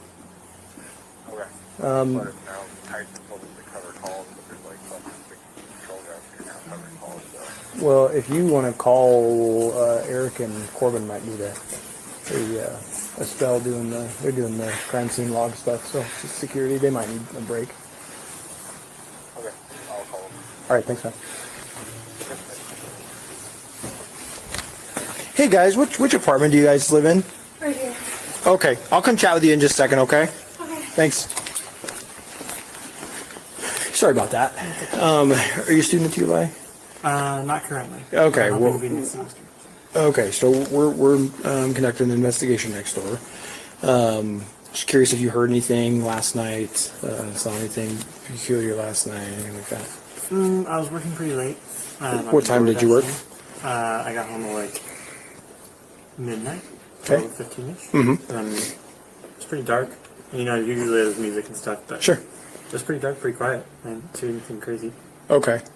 And then what time did you go to bed? Like 3:30ish. Okay. Did you hear anything odd before going to bed, anything like that? Not that I'm remembering. Okay. What time did you wake up? 11:15, 11:30. Okay. And perfect. I appreciate it, man. Of course. Thank you so much. Of course.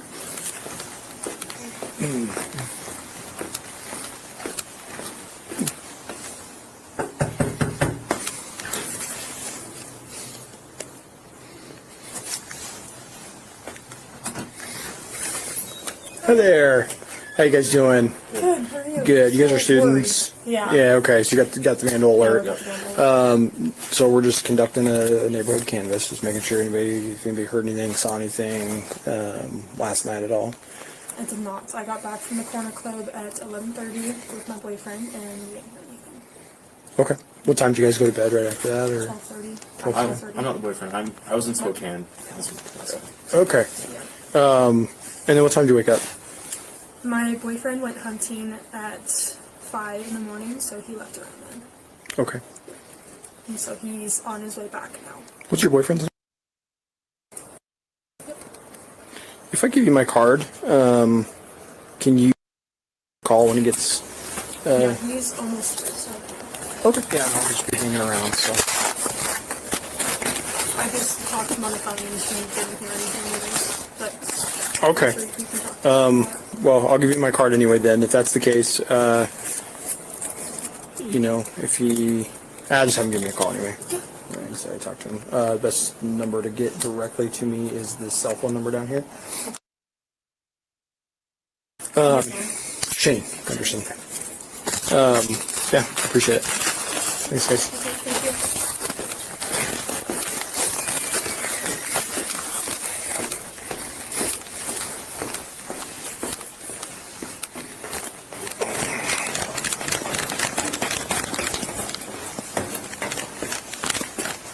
Hi there. So we're conducting an investigation next door. Yeah. Did you guys hear anything last night? No. Okay. Can you tell us what happened? We're still trying to kind of piece everything together, so I don't have a lot of information, and I couldn't tell you if I did have enough. So, you guys didn't hear anything last night at all. Do you guys have do you guys have a neighbor here? We don't know them. Okay. Or actually, I think someone does live there, but we don't know them. Okay. We've never spoken to them. What time did you guys get home last night? We were home the entire day. Okay. Oh, last night? So that's true. At about 9 o'clock, we went out for snacks and we came back at about 10 o'clock. Okay. You guys go to bed after that? Yes. What time did you wake up? 8:30. Okay. 8:30. Okay. All right. Appreciate it, guys. That's all I got for you. So, thank you.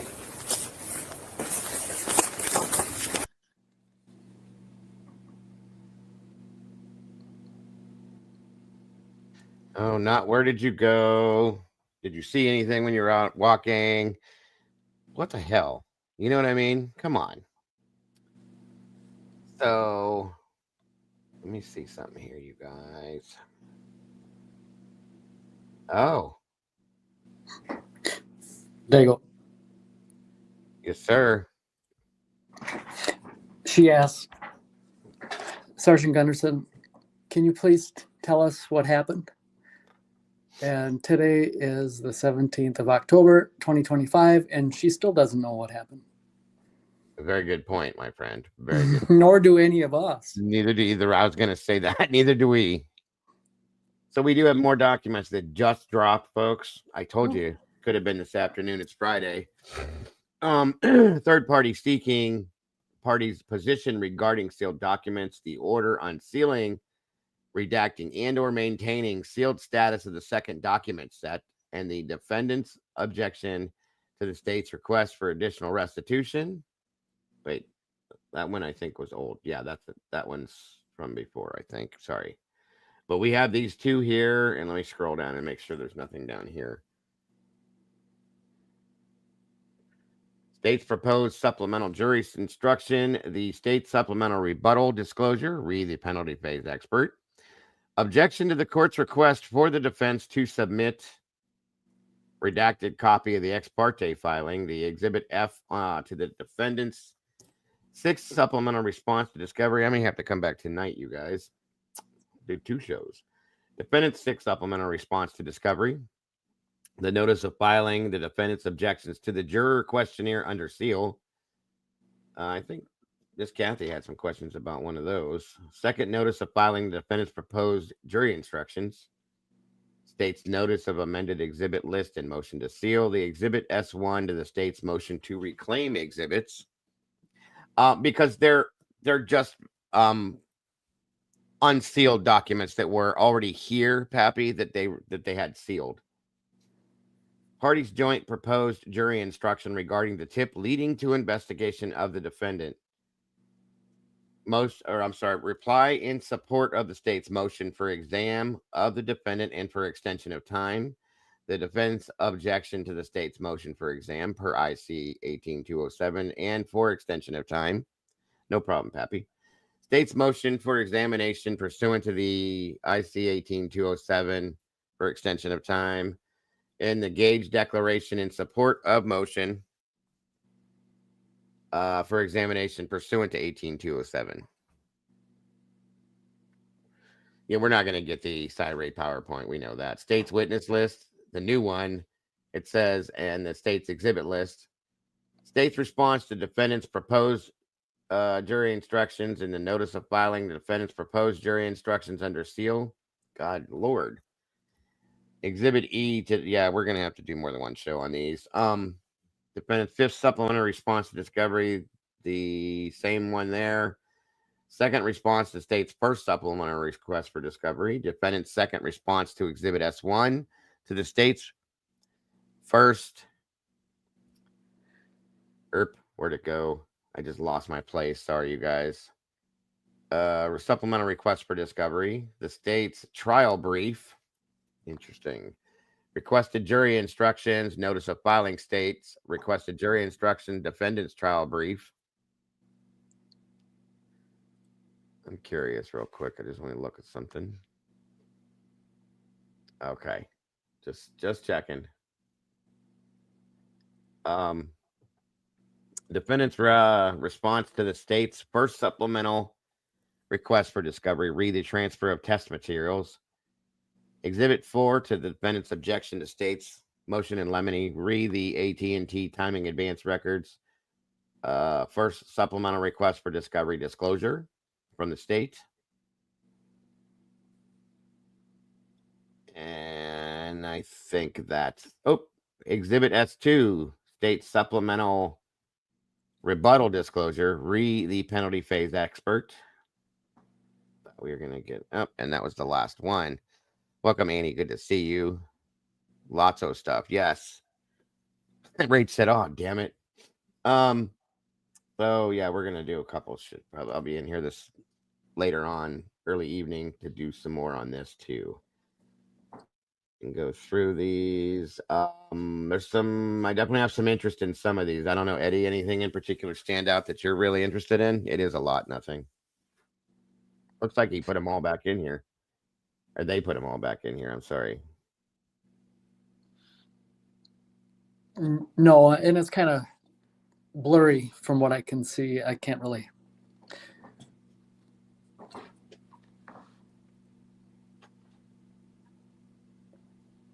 That's all right, Daigle. We don't need you to enlarge it. It's just we can go over all of these individually later. Yeah, that's what I'm going to do because obviously there's no time today. We've been here almost 4 hours as it is. You know, I do want to look at the case summary now and see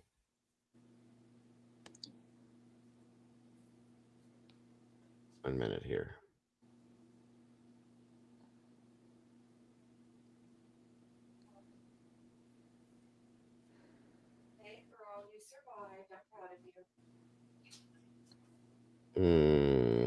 Unsealing. Okay, that's there. There. So when did we have? After I go to hibachi, only if you bring me some back, Meg. I love hibachi. So where did we have the cut back here? Was it in May? Where we lost some stuff, I believe. Let me go back here and see if they put anything back. Hang on here.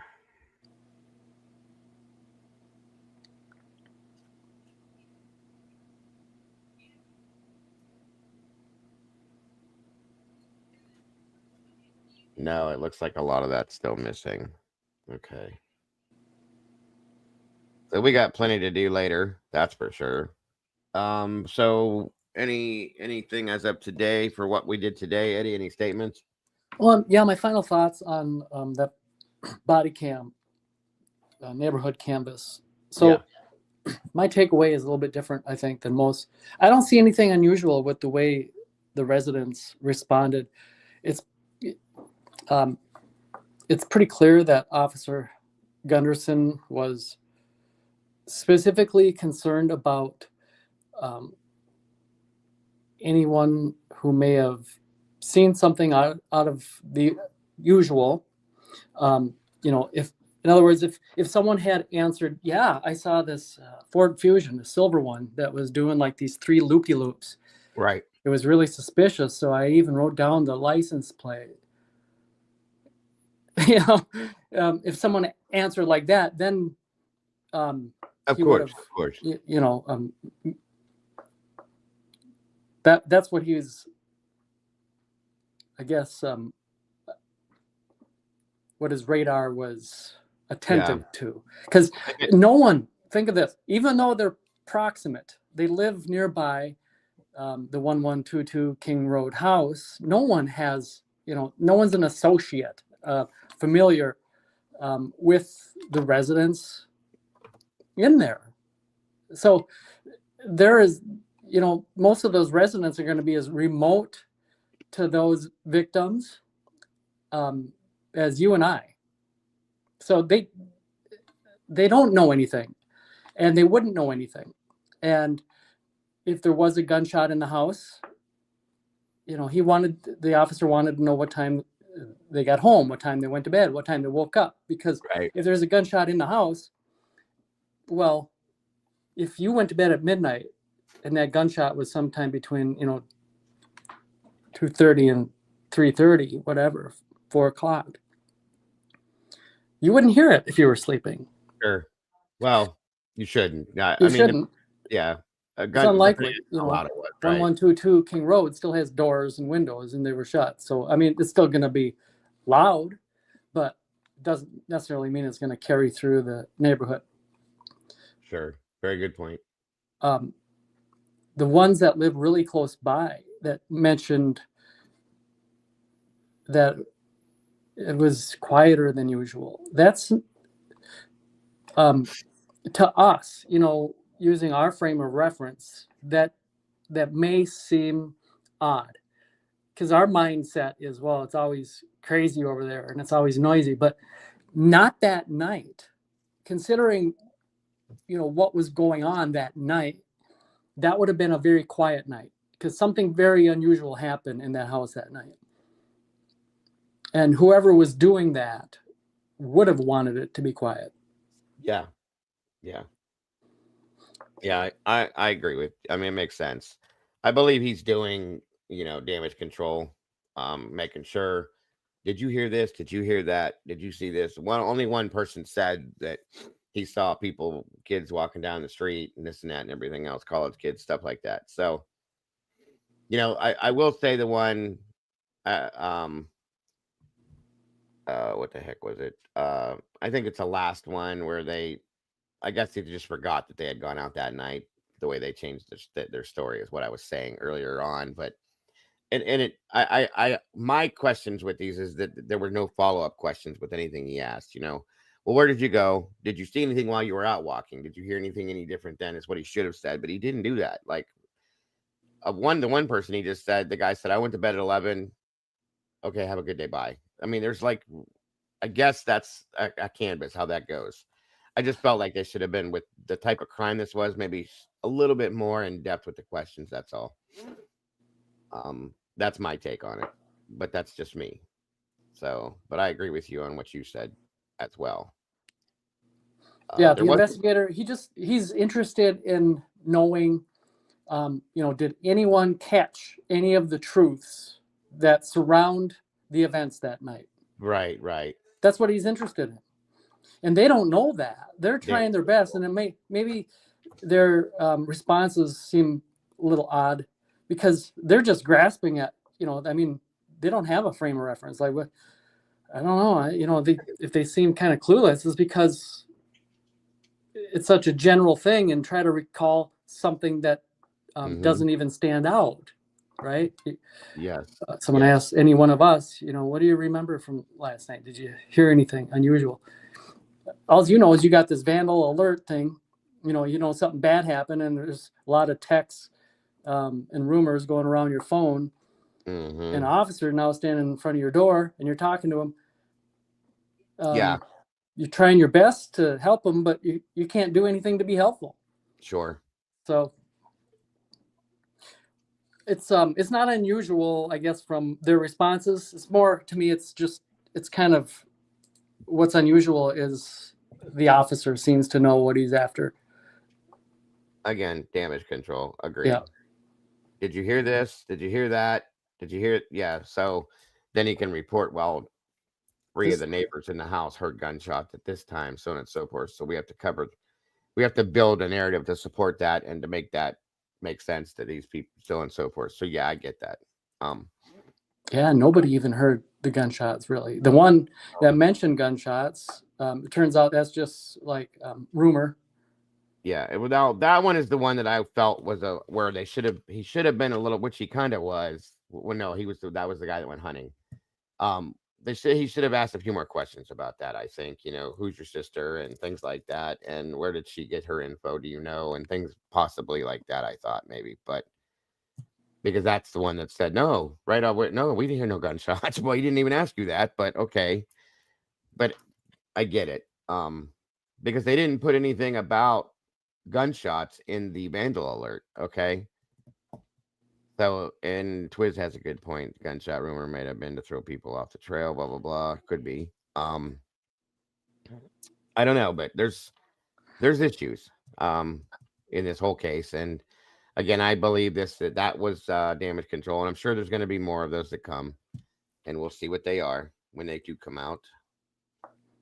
Yeah, for all we know, the gunshot rumors started from people who actually heard it. Right. There you go. Big point. I want to say a huge thank you to all the creators that have been. I'm putting a list together, by the way, for those of you that reminds me of all the businesses that are around downtown, around the Grub Truck area, the Corner Club area, so on and so forth, to see if I can FOIA any of their camera footage, any of it. Okay, there's reasons why. And we'll see what happens. I'm just giving you guys a heads up that I'm trying to put that list together, and I'm going to try and see what happens.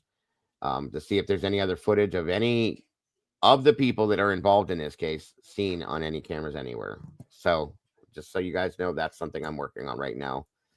And we'll see what happens when I actually get to FOIA that, if they'll even look at me. Who knows? So Twiz, it's good to see you, bud. But yeah, we'll be back here a little bit later, you guys. I got to go do a couple things.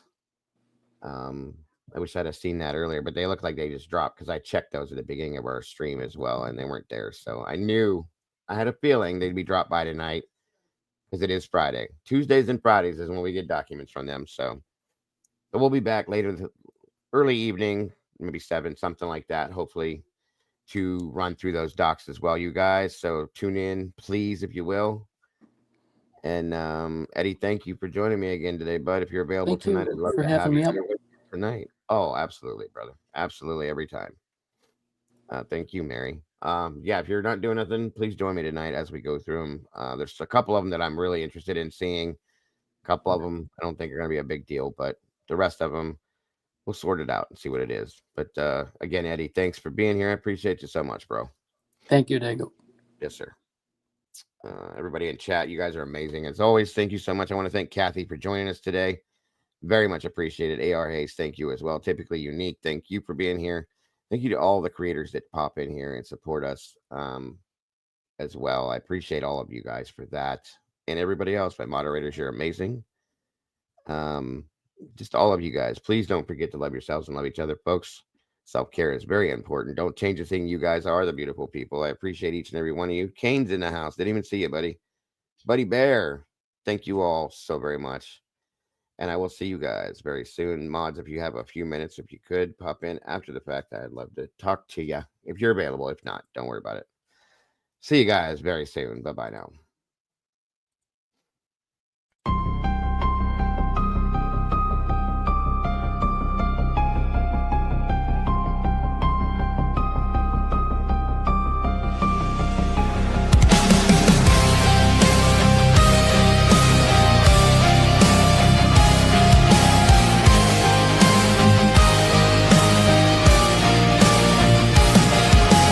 Neon lights flicker like broken halos. Whispers gather in the smoke-filled air. Tables carved with secrets and shadows. Every story's a wound laid bare.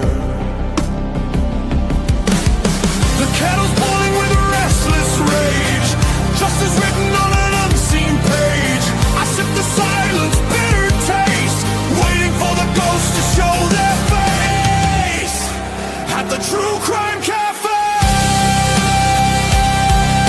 we serve up the pain they try to hide away.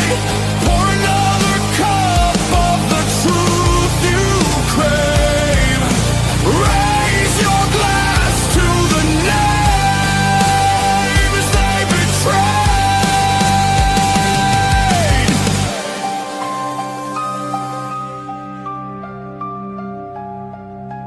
Mirrors cracked, reflections are liars. Ashes fall where the guilty once stood. The jukebox hums like a funeral choir.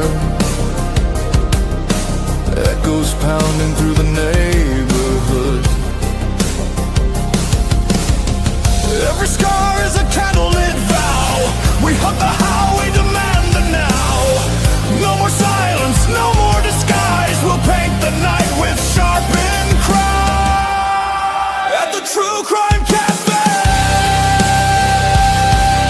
we serve up the pain they try to hide away.